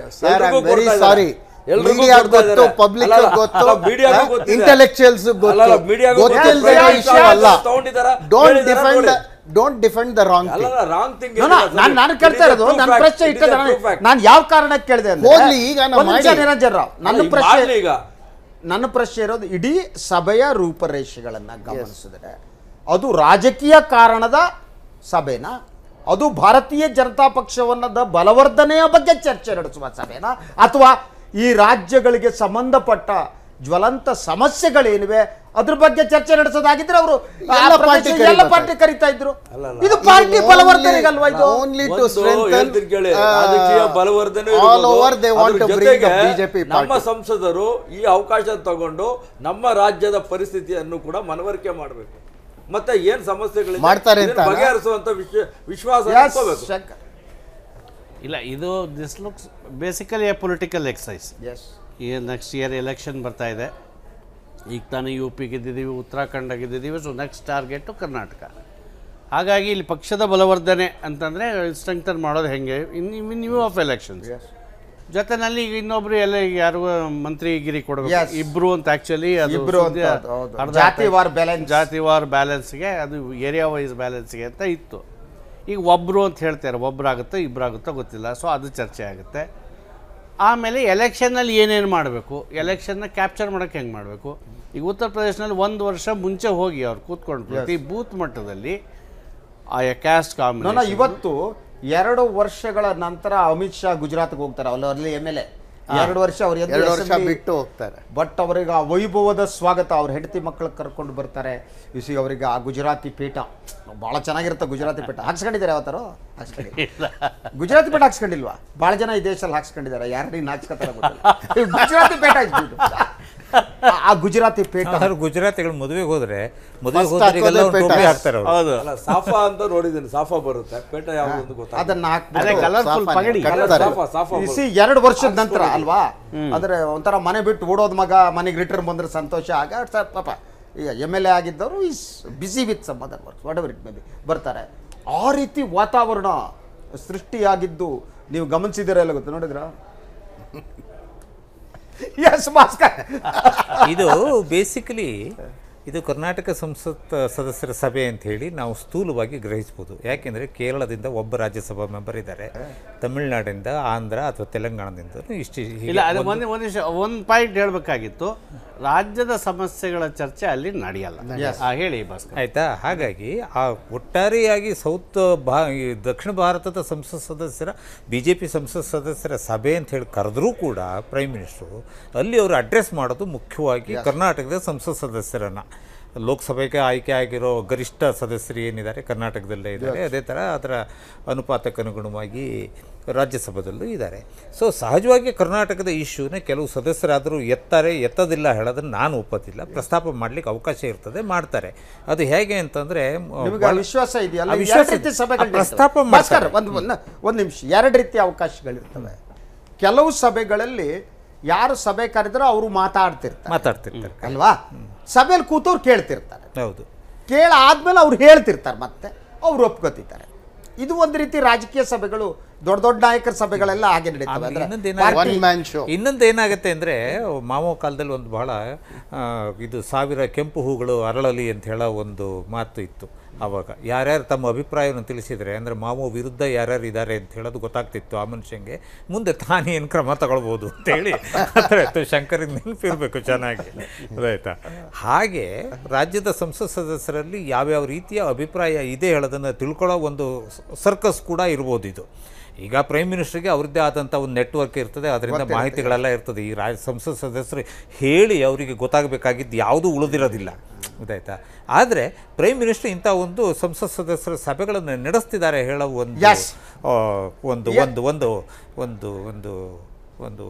ಏನು ಜನರ ಮನಸ್ಸಿನಲ್ಲಿ ಒಂದು ವಿಶೇಷವಾದ ಒಂದು ಐಡಿಯಾನ ತುರುಕದ ಹಾಗೆ. ಪ್ರಿಯ ವೀಕ್ಷಕರೇ, ಏನೇ ಇರಲಿ, ಪ್ರಧಾನಿ, ನಾನು ಹೇಳ್ತಾ ಇರ್ತೀನಿ, ನಮ್ಮೆಲ್ಲರ ಪ್ರಧಾನಿ, ಈ ದೇಶದ ಪ್ರಧಾನಿ ಅಲ್ವಾ, ಅವರು ಕರೆದ ಸಭೆ ಏನಿದೆ, ಕರ್ನಾಟಕದ BJP ಸಂಸತ್ ಸದಸ್ಯರು ಪ್ರಮುಖವಾಗಿ ಪಾಲ್ಗೊಳ್ಳಲಿರುವ ಈ ಸಭೆಯಲ್ಲಿ ಕರ್ನಾಟಕದ ಸಮಸ್ಯೆ ಬಗ್ಗೆ ಚರ್ಚೆ ನಡೀಲಿ. ಕನ್ನಡ ನಾಡಿನ ಜನರ ನೋವಿದೆಯಲ್ಲ, ಅವರ ಅಸಹಾಯಕತೆ ಇದೆಯಲ್ಲ, ಅದಕ್ಕೆ ಪ್ರಧಾನಿ ಸ್ಪಂದಿಸಲಿ. ಅಟ್ಲೀಸ್ಟ್ ಮಹದಾಯಿ ಯೋಜನೆ ಅಂತ ಒಂದು ಯೋಜನೆ ಏನು ತಕರಾರು ತೆಗಿತಾ ಇರುವಂಥ ಗೋವಾ ಮಹಾರಾಷ್ಟ್ರಗಳಿಗೆ ಸಮಾಧಾನ ಹೇಳಿ ಅದನ್ನು ಮಾಡಿಕೊಟ್ರೆ ಸಾಕು, ನಾವು ನಮೋ ನಮಃ ಅಂದ್ಬಿಡ್ತೀವಿ. ಇತ್ತೀಚಿನ ದಿನಗಳಲ್ಲಿ ಅದು ಸಂಸತ್ ಅಧಿವೇಶನ ಇರಲಿ, ವಿಧಾನಮಂಡಲದ ಕಲಾಪ ಆಗಿರಲಿ, ಸದಸ್ಯರ ಹಾಜರಾತಿ ಪ್ರಮಾಣ ಮಾತ್ರ ಕಡಿಮೆ ಆಗ್ತಾನೆ ಇದೆ. ಕೆಲವರಂತೂ ಸದನದತ್ತ ತಲೆ ಹಾಕಿಯೂ ಮಲಗೋದಿಲ್ಲ. ಇದೀಗ ನಾಮನಿರ್ದೇಶಿತ ಸದಸ್ಯರು ಸಹ ಇದೇ ದಾರಿ ಹಿಡಿದಿದ್ದಾರೆ. ರಾಜ್ಯಸಭೆಯಲ್ಲಿಂದು ಸದಸ್ಯರಾದ ನಟಿ ರೇಖಾ ಹಾಗೂ ಕ್ರಿಕೆಟ್ ಆಟಗಾರ ಸಚಿನ್ ತೆಂಡೂಲ್ಕರ್ ಗೈರು ಹಾಜರಿ ಪ್ರತಿಧ್ವನಿಸಿದರು. ಹಲವು ರೀತಿಯ ಅಭಿಪ್ರಾಯಗಳನ್ನು ಅಲ್ಲಿ ವ್ಯಕ್ತಪಡಿಸಿದರು. ಸಂಸತ್ ಕಲಾಪಕ್ಕೆ ಬಾರದ ಸೆಲೆಬ್ರಿಟಿಗಳು, ರಾಜ್ಯಸಭೆಯಲ್ಲಿ ಪ್ರತಿಧ್ವನಿಸಿದ ಸಚಿನ್ ರೇಖಾ ಗೈರು ಹಾಜರಿ, ಸದನಕ್ಕೆ ಬರದಿದ್ರೆ ರಾಜೀನಾಮೆ ಕೊಡಿ ಅಂದ್ರು ಅಗರ್ವಾಲ್. ಸದಾ ಸರ್ಕಾರ ಹಾಗೂ ಪ್ರತಿಪಕ್ಷಗಳ ಜಟಾಪಟಿಗೆ ಸಾಕ್ಷಿಯಾಗುತ್ತಿದ್ದ ಸಂಸತ್ ಕಲಾಪವಿಂದು ಸದಸ್ಯರ ಗೈರು ಹಾಜರಿ ವಿಚಾರವಾಗಿ ಗಮನ ಸೆಳೆಯಿತು. ರಾಜ್ಯಸಭೆಯ ನಾಮನಿರ್ದೇಶಿತ ಸದಸ್ಯರಾದ ಕ್ರಿಕೆಟಿಗ ಸಚಿನ್ ತೆಂಡೂಲ್ಕರ್ ಹಾಗೂ ಬಾಲಿವುಡ್ ನಟಿ ರೇಖಾ ಅವರ ಸತತ ಗೈರು ಹಾಜರಿ ಇಂದು ಹಿರಿಯರ ಸದನದಲ್ಲಿ ಪ್ರತಿಧ್ವನಿಸಿತು. ಸದನದಲ್ಲಿ ವಿಚಾರ ಪ್ರಸ್ತಾಪಿಸಿದ ಸಮಾಜವಾದಿ ಪಕ್ಷದ ಸಂಸದ ನರೇಶ್ ಅಗರ್ವಾಲ್ ಸಚಿನ್ ಹಾಗೂ ರೇಖಾ ವಿರುದ್ಧ ಗರಂ ಆದ್ರು. ಇಬ್ಬರು ನಾಮನಿರ್ದೇಶಿತ ಸದಸ್ಯರು ನಾಮಿನೇಟ್ ಆದ ದಿನಗಳಿಂದ ಇಲ್ಲಿಯವರೆಗೂ ಕನಿಷ್ಠ 15 ದಿನವೂ ಕೂಡ ಸದನಕ್ಕೆ ಬಂದಿಲ್ಲ. ಯಾವ ಪುರುಷಾರ್ಥಕ್ಕೆ ಇವರನ್ನ ಸದನಕ್ಕೆ ನೇಮಿಸಬೇಕು ಅಂತ ಗುಡುಗಿದ್ರು. ಮುಂದುವರೆದು ಮಾತನಾಡಿದ ಅವರು, ಸಚಿನ್ ಮತ್ತು ರೇಖಾ ಅವರಿಗೆ ಸದನಕ್ಕೆ ಹಾಜರಾಗಲು ಇಷ್ಟವಿಲ್ಲದಿದ್ರೆ ತಮ್ಮ ಸ್ಥಾನಕ್ಕೆ ರಾಜೀನಾಮೆ ಯಾಕೆ ನೀಡಬಾರದು ಅಂತ ಅಗರ್ವಾಲ್ ಉಪಸಭಾಪತಿ PJ ಕುರಿಯನ್ರನ್ನ ಕೇಳಿದ್ರು. ಇದಕ್ಕೆ ಸದನದಲ್ಲಿ ಪಕ್ಷಾತೀತವಾಗಿ ಬೆಂಬಲ ಕೂಡ ವ್ಯಕ್ತವಾಯಿತು. ಈ ಕುರಿತು ಎಲ್ಲ ಸದಸ್ಯರಿಗೆ ಪತ್ರ ಬರೆಯುವುದಾಗಿ ಅಗರ್ವಾಲ್ ಈ ವೇಳೆ ಹೇಳಿದ್ರು. इस सदन में 12 नॉमिनेटेड मेंबर होते हैं। मंत्र परिषद उनका नाम भेजती है, महामहिम राष्ट्रपति उनको नॉमिनेट करते हैं। समाज के विभिन्न क्षेत्रों के अग्रणी लोगों के लिए इस सदन में ये व्यवस्था करी गई है। यहाँ लोग नॉमिनेट हुए, श्रीमान हम लोग तरस रहे हैं उनको देखने के लिए, वो आते ही नहीं है। पिछले में कई सदनों से पूरा सत्र चला गया उनका, चाहे हमारे क्रिकेट के तेंदुलकर हो, चाहे फिल्म चाहे और कोई हो। श्रीमान ये तो पॉइंट ऑफ ऑर्डर है। अगर उनको है अब वो नहीं आ रही तो इसका मतलब है कि उनकी कोई रुचि नहीं है। अगर रुचि नहीं है तो उनको रिजाइन कर देना चाहिए। ಸಚಿನ್ ತೆಂಡೂಲ್ಕರ್ 2012ರಲ್ಲಿ ನಾಮನಿರ್ದೇಶಿತರಾಗಿದ್ದು ಕ್ರೀಡಾ ಕ್ಷೇತ್ರದಿಂದ ಸಚಿನ್ ರಾಜ್ಯಸಭೆಗೆ ಆಯ್ಕೆಯಾಗಿದ್ದಾರೆ. ಇಲ್ಲಿಯವರೆಗೆ ಸಚಿನ್ ಹಾಜರಾತಿ ಪ್ರಮಾಣ 8%. ಇನ್ನು ಇಲ್ಲಿಯವರೆಗೂ ಸಚಿನ್ ಕೇಳಿದ ಪ್ರಶ್ನೆಗಳು ಕೇವಲ 2. ಹಿರಿಯ ನಟಿ ರೇಖಾ 2012ರಲ್ಲಿ ನಾಮನಿರ್ದೇಶಿತರಾಗಿದ್ದು ಸಿನಿಮಾ ರಂಗದಿಂದ ರಾಜ್ಯಸಭೆಗೆ ಆಯ್ಕೆಯಾಗಿದ್ದಾರೆ. ಇಲ್ಲಿಯವರೆಗೂ ರೇಖಾ ಹಾಜರಾತಿ ಪ್ರಮಾಣ 5% ಮಾತ್ರ. ಹಾಗೆ ರೇಖಾ ಯಾವುದೇ ಚರ್ಚೆಯಲ್ಲಿಯೂ ಕೂಡ ಪಾಲ್ಗೊಂಡಿಲ್ಲ. ಸಂವಿಧಾನದ 104ನೇ ಕಾಯ್ದೆ ಪ್ರಕಾರ ಸಂಸತ್ನ 2 ಸದನದ ಸದಸ್ಯರು 60 ದಿನಗಳವರೆಗೆ ಹಾಜರಾಗಿಲ್ಲವೆಂದರೆ ಆ ಸ್ಥಾನ ಖಾಲಿಯಾಗಿದೆ ಎಂದು ಪರಿಗಣಿಸಬಹುದು. ಈ ವಿಚಾರದಲ್ಲೂ ಕೂಡ ಸಚಿನ್ ಹಾಗೂ ರೇಖಾ ಇದಕ್ಕೂ ಕಡಿಮೆ ಪ್ರಮಾಣದ ಹಾಜರಾತಿ ಹೊಂದಿದ್ದಾರೆ. ಇನ್ನು ಬಜೆಟ್ ಅಧಿವೇಶನದಂದು ಈ ಇಬ್ಬರು ಸೆಲೆಬ್ರಿಟಿಗಳು ಸದನದಿಂದ ದೂರವೇ ಉಳಿದಿದ್ರು. ಅಂದಹಾಗೆ ಕಲೆ, ವಿಜ್ಞಾನ, ಸಾಹಿತ್ಯ, ಕ್ರೀಡೆ ಸೇರಿದಂತೆ ವಿವಿಧ ಕ್ಷೇತ್ರಗಳ 12 ಸಾಧಕರನ್ನ ರಾಜ್ಯಸಭೆಗೆ ನೇಮಕ ಮಾಡಲಾಗುತ್ತದೆ. ಸಚಿನ್ ತೆಂಡೂಲ್ಕರ್ ಮತ್ತು ರೇಖಾ ಸೇರಿದಂತೆ ಅನುವಾಗ, ಸಂಭಾಜ್ ಛತ್ರಪತಿ, ಸ್ವಪನ್ ದಾಸ್ ಗುಪ್ತಾ, ರೂಪಾ ಗಂಗುಲಿ, ನರೇಂದ್ರ ಜಾಧವ್, ಮೇರಿ ಕೋಮ್, ಕೆ ಪರಾಸರನ್, ಗೋಪಿ ಸುರೇಶ್, ಸುಬ್ರಮಣಿಯನ್ ಸ್ವಾಮಿ ಅವರು ರಾಜ್ಯಸಭೆಯ ನಾಮನಿರ್ದೇಶಿತ ಸದಸ್ಯರಾಗಿದ್ದಾರೆ. ಒಟ್ನಲ್ಲಿ ನಾಮನಿರ್ದೇಶಿತ ಸದಸ್ಯರೋ ಆಯ್ಕೆಯಾದ ಸದಸ್ಯರೋ ಇತ್ತೀಚಿನ ದಿನಗಳಲ್ಲಿ ಆಯ್ಕೆಯಾದ ಸಂಸದರಿಗೆ ಕಲಾಪದಲ್ಲಿ ಆಸಕ್ತಿ ಕುಂದುತ್ತಿರುವುದಂತೂ ವಿಪರ್ಯಾಸ. ಜ್ಯೋತಿ ದಫೇದಾರ, ನ್ಯಾಷನಲ್ ಡೆಸ್ಕ್, ಸುದ್ದಿ ಟಿವಿ. ಎಸ್ ಪ್ರಿಯ ವೀಕ್ಷಕರೇ, ನಮ್ಮ ಸಂವಿಧಾನದ ವ್ಯವಸ್ಥೆ ಎಷ್ಟು ಅದ್ಭುತ ಆಗಿದೆ ಅಂತಂದರೆ, ಏನು ಲೋಕಸಭೆಗೆ ಮತ್ತು ರಾಜ್ಯ ವಿಧಾನಸಭೆಗಳಿಗೆ ನೇರವಾಗಿ ಆಯ್ಕೆಯಾಗೋದಕ್ಕೆ ಯಾರಿಗೆ ಸಾಧ್ಯ ಆಗಲ್ಲ. ಬೇರೆ ಬೇರೆ ಕ್ಷೇತ್ರಗಳಲ್ಲಿ ಸಾಧನೆ ಮಾಡಿರ್ತಾರೆ, ಅವರ ಅನುಭವ ಸದನಕ್ಕೆ ದೊರಕಬೇಕು ಅನ್ನುವ ಕಾರಣಕ್ಕಾಗಿ ನಾಮನಿರ್ದೇಶನ ಪದ್ಧತಿಯನ್ನು ಇಡಲಾಗಿದೆ. ಅದು ಏನು ಸಂಸತ್ತಿನಲ್ಲಿ ರಾಜ್ಯಸಭೆ, ನಮ್ಮಲ್ಲಿ ವಿಧಾನ ಪರಿಷತ್ತು ಇರುವುದು ಆ ಕಾರಣಕ್ಕಾಗಿ. ಸೊ ಅದನ್ನು ಮೇಲ್ಮನೆ ಅಂತ ಕರೆಯುವುದು ಅದೇ ಕಾರಣಕ್ಕಾಗಿ. ಅಲ್ಲಿ ಬದುಕಿನಲ್ಲಿ ಸಾಧನೆ ಮಾಡಿದವರು ಅವರ ಅನುಭವ ಸಿಗಬೇಕು ಅಂದರೆ. ಆದರೆ ಇದು ನೋಡಿದ್ರೆ ಗಂಜಿ ಕೇಂದ್ರಗಳ ಟೈಪು ಕೂತಿದೆಯಲ್ಲ, ಏನು ಕನಿಷ್ಠ ಜವಾಬ್ದಾರಿ ಇಲ್ದಿದ್ರಿ ಇವರಿಗೆ. ಕ್ರಿಕೆಟಿಗರ ನೋಡೋದು ಬೇರೆ, ಸಿನಿಮಾ ನಟರಾಗಿ ನೋಡೋದು. ತಮ್ಮ ಅನುಭವವನ್ನು ನೀವು ರಾಜ್ಯಸಭೆಯಲ್ಲಿ ವಿಧಾನ ಪರಿಷತ್ತಲ್ಲಿ ಕೊಡೋಕ್ಕಾಗಲ್ಲ ಅಂದರೆ ಯಾವ ಪುರುಷಾರ್ಥಕ್ಕೆ ಬಂದು ಕೂತಿರ್ತೀರಿ ಅಲ್ಲಿ? ಯಾಕೆ ಮಾಡಬೇಕು? I don't understand Niranjan Rao this. Sir, ಈಗ ಒಂದು ಪಾಯಿಂಟ್ ನೀವು ನೋಡಬೇಕು. ಅವರವರ ಕ್ಷೇತ್ರದಲ್ಲಿ ಈಗ ಸಿನಿಮಾ ನಟಿ ರೇಖಾ ಅವರನ್ನು ಒಂದು ಪ್ರಶ್ನೆ ಕೇಳಿಲ್ಲ. ಅಲ್ಲ, ಜೋಕಿಂಗ್ ಹೇಳದಿದ್ರೆ ಒಂದು ಪ್ರಶ್ನೆ ಕೇಳಬಹುದಾಗಿತ್ತು. ಸೆನ್ಸರ್ ಬೋರ್ಡ್, ಅಮಿತಾಬ್ ಬಚ್ಚನ್ ಎಲ್ಲಿದ್ದಾರೆ ತಿಳಿಸಿ ಅಂತ. ಅದಲ್ಲ, ಇಲ್ಲಿ ಸೆನ್ಸರ್ ಬೋರ್ಡ್ ಕನ್ಸರ್ನಿಂಗ್ ಸಿನಿಮಾ ಎಂತ ದೊಡ್ಡ ಇಶ್ಯೂ ನಡೀತಾ ಇದೆ ಪೈಲಾಜ್ ನಿಯಾನಿ ಅವರ ಮೇಲೆ, that he is changing the entire censor board system. Relax ಮಾಡಿದ್ದನ್ನ ತಿರ್ಗಾ ಈಸ್ ಸ್ಯಾಫ್ರನೈಸಿಂಗ್ ಸೆನ್ಸರ್ ಬೋರ್ಡ್ ಅನ್ನೋ ಮೀನಿಂಗ್ ಅಲ್ಲಿ ಗಲಾಟೆಗಳಾಗ್ತಾ ಇದೆ. ಇವರು ಆಕ್ಟಿಂಗ್ ಅಲ್ಲಿ ಮಾತಾಡ್ಬೇಕು ಆ ಇಶ್ಯೂ ಮೇಲೆ. ಕ್ರಿಕೆಟ್ ಎಂತ ದೊಡ್ಡ ಇಶ್ಯೂ BCCI ಮೇಲೆ, ಆಮೇಲೆ ಸುಪ್ರೀಂ ಕೋರ್ಟ್ ಆರ್ಡರ್ಗಳು ಕೊಡ್ತಾ ಇದೆ. ಅದರ್ ಇಶ್ಯೂ ಮೇಲೆ he has vast experience about BCCI. ಅವರನ್ನ ಕೂತ್ಕೊಂಡು ಹೌಸಲ್ಲಿ ಇಶ್ಯೂ ರೈಸ್ ಮಾಡಿ ಕೋರ್ಟ್ ಬಗ್ಗೆ ಹಿಂಗಿಂಗ್ ಬರ್ತಾ ಇದೆ, ಇದರಲ್ಲಿ ಈ ತರ ಅನ್ಯಾಯ ಆಗ್ತಾ ಇದೆ, ಈ ತರ ಸರಿ ಇದೆ ಅಂತ ಡಿಸ್ಕಷನ್ ಅವ್ರು ಕೂತ್ಕೋಬೇಕು. ಅವ್ರು ದೇ ರೆಪ್ರೆಸೆಂಟಿಂಗ್ ದಟ್ ಪರ್ಟಿಕ್ಯುಲರ್. ಇಬ್ರು ರಿಟೈರ್ ಆದವ್ರು ಏನ್ ಮಹಾನ್ ಕಾರ್ಯ ಇರೋದವರಿಗೆ. ಸಚಿನ್ಗೆ ಏನು ಅದ್ಭುತವಾದ ಕಾರ್ಯ. ಆಮೇಲೆ ಅವ್ರೇನು ಹೋಗಿ ಆಡಲ್ಲ, ಇವ್ರು ಆಕ್ಟ್ ಮಾಡಲ್ಲ. ಅಟ್ಲೀಸ್ಟ್ ಈಗ ಇಲ್ಲಿ ಹೋದ್ರೆ ಒಂದಷ್ಟು ಸೆನ್ಸೇಷನ್ ಆಗುತ್ತೆ, ಇಶ್ಯೂ ತಗೋಬಹುದು. They can help there. ಇದು ಇನ್ಫ್ಯಾಕ್ಟ್ ನಮ್ಗೇನೋ ನಿಮ್ಮ ಮೀಡಿಯಾ ಇಂದನಾರ ಸ್ವಲ್ಪ ಬುದ್ಧಿ ಬರುತ್ತೆ. ಅದೇ ಸರ್, ಸಾಮಾಜಿಕ ಜವಾಬ್ದಾರಿ ಇಲ್ಲ, ಸಾಮಾಜಿಕ ಬದ್ಧತೆ ಇಲ್ಲ. ನೇರವಾದ ಆಯ್ಕೆ ಆದವರಿಗೆ ಇರೋದಿಲ್ಲ ಸರ್. ಈಗ ನೇರವಾದ ಆಯ್ಕೆ ಆದವರಿಗೆ ಈಗ ವಿಧಾನಸಭೆ ಅವರೇ ಹೋಗಲ್ಲ. ಮೋದಿ ಅವರೇ ಹೋಗಿಲ್ಲ. ಅಲ್ಲ ಅವರ ಯಾಕೆ ಬೈತೀರ? ಅಲ್ಲ ಮೋದಿ ಅವರು ಹೋಗಿಲ್ಲ ಅಂದ್ರೆ ಅವ್ರೇನು ಹಂಗಾರ ಮನೆಗೆ ಹೋಗಿ ಮಲಗಿದಾರ? ನೀವು ಒಳ್ಳೆ ಹೇಳ್ತಿರಲ್ಲ. ಮೋದಿ ಅವ್ರು ಬೇರೆ ಕೆಲಸದ ಮೇಲೆ ಇರ್ತಾರೆ, ದೇಶದ ಕೆಲಸ ಬೇಕಾಗಿಲ್ಲ, ಬೇರೆ ದೇಶದ ಕೆಲಸ. 24 ಗಂಟೆ ದುಡಿತಾ ಇದ್ದಾರೆ. ಆ ತರ ದುಡ್ದಿರೋದಕ್ಕೆ ಬಾಕಿಯವರು ಯಾರು ದುಡಿದಿಲ್ಲ. ಈಗ ದೇಶ ಮುಂದಕ್ಕೆ ಬಂದಿಲ್ಲ, ಬೇರೆಯವರು ಬರೀ ಮೋದಿ ದುಡಿದು ದೇಶ ಮುಂದಕ್ಕೆ ತಂದಿದ್ದಾರೆ. ಬನ್ನಿ ಅಂದ್ರೆ ಆ ತರ ಜವಾಬ್ದಾರಿ ತಗೊಂಡು ಯಾರು ಕೆಲಸ ಮಾಡಿಲ್ಲ ಬಿಡ್ರಿ. 24 ಗಂಟೆ ಅದಕ್ಕಿನ್ನ ಚೆನ್ನಾಗಿ ಜವಾಬ್ದಾರಿ ತಗೊಂಡು ನಮ್ಮ ದೇಶದಲ್ಲಿ ಒಂದು 24 ಗಂಟೆ ಕೆಲಸ ಮಾಡೋದಕ್ಕೆ ನಮ್ ದೇವೇಗೌಡರು ಇಲ್ವಾ? ಇಲ್ವಾ? ಇವ್ರು ಹೇಳ್ತಾ ಇದಾರಲ್ಲ ಅಂತ ಹೇಳಿದ್ರಲ್ಲ, ಅದಕ್ಕೆ ಹೇಳ್ತಾ ಸದನದಲ್ಲಿ ಬಂದಿಲ್ಲ ಅಂದ್ರಲ್ಲ, ಅಂದ್ರೆ ನಾವೇನ್ ಹೇಳೋದು? ಅಲ್ಲ ಕರೆಕ್ಟ್ ರೀ. ಹಂಗಂತ ಏನರ್ಥ? ಬೇರೆ ಕೆಲಸ ಮಾಡ್ತಾ ಇಲ್ವಾ ಅವರು? ದೇಶದ ಕೆಲಸ ಮಾಡ್ತಾ ಇಲ್ವಾ? ಇಲ್ಲ, ಆಡಳಿತ ನಡೆಸ್ತಾ ಇಲ್ವಾ? ಮೋದಿ ಅವರು ತುಂಬಾ ಉಡಾಫೆಯಾಗಿ ಮಾತಾಡಬೇಡಿ ನೀವು. ಉಡಾಫೆ ಬೇಡ. ಶಿವಕುಮಾರ್, ಒಂದು ಮೋದಿ ಬೇರೆ ಕೆಲಸ ಮಾಡ್ತಿಲ್ಲ ಅಂತ ಹೇಳೋದಲ್ಲ, ಕೆಲಸ ಮಾಡಿ. ಆದ್ರೆ ಇಟ್ ಈಸ್ ಲೋಕಸಭೆ ಸದಸ್ಯರಾದವರಿಗೆ, ಲೋಕಸಭೆ ನಾಯಕರಾದವರು ಸದನಕ್ಕೆ ಬರೋದು ಕೂಡ ಮಹತ್ವ, ಕಮಿಟ್ಮೆಂಟ್ ಅಲ್ವಾ? ಡೆಮೋಕ್ರಸಿಯಲ್ಲಿ ಪೂರ್ತಿ ದಿವಸ ಸಮಯ ಇದ್ದಾಗ ಬೇರೆ ಸದನ ನಡೆಯೋದು ಎಷ್ಟು ದಿನ? ಒಂದು ಇಬ್ರು ಸ್ಟಾರ್ಗಳು, ಒಂದು ಸಿನಿಮಾ ಸ್ಟಾರ್, ಇನ್ನೊಂದು ಕ್ರಿಕೆಟ್ ಸ್ಟಾರ್, ಅದಕ್ಕೆ ಸ್ಟಿಕ್ ಆಗಲ್ಲ. ಅದಕ್ಕೆ ಸ್ಟಿಕ್ ಆಗಿ ನೀವು ನಾನು ಅದನ್ನೇ ಹೇಳ್ತಾ ಆಯ್ತು ಬಿಡಿ. ನಾನೇನ್ ಹೇಳ್ತಾ ಇದ್ದೀನಿ, ಒಂದ್ ನಿಮಿಷ, ಇಲ್ಲಿ ನಮ್ಮ ಮೇಲ್ಮನೆ ಅಂತ ಹೇಳ್ತೀವಿ, ಅಲ್ಲಿ ಕೂಡ ಹಿರಿಯರ ಸಭೆ ಅಂತಾನೆ ರಾಜ್ಯಸಭೆಗೆ ಇರೋ ಹೆಸರು ಇದು.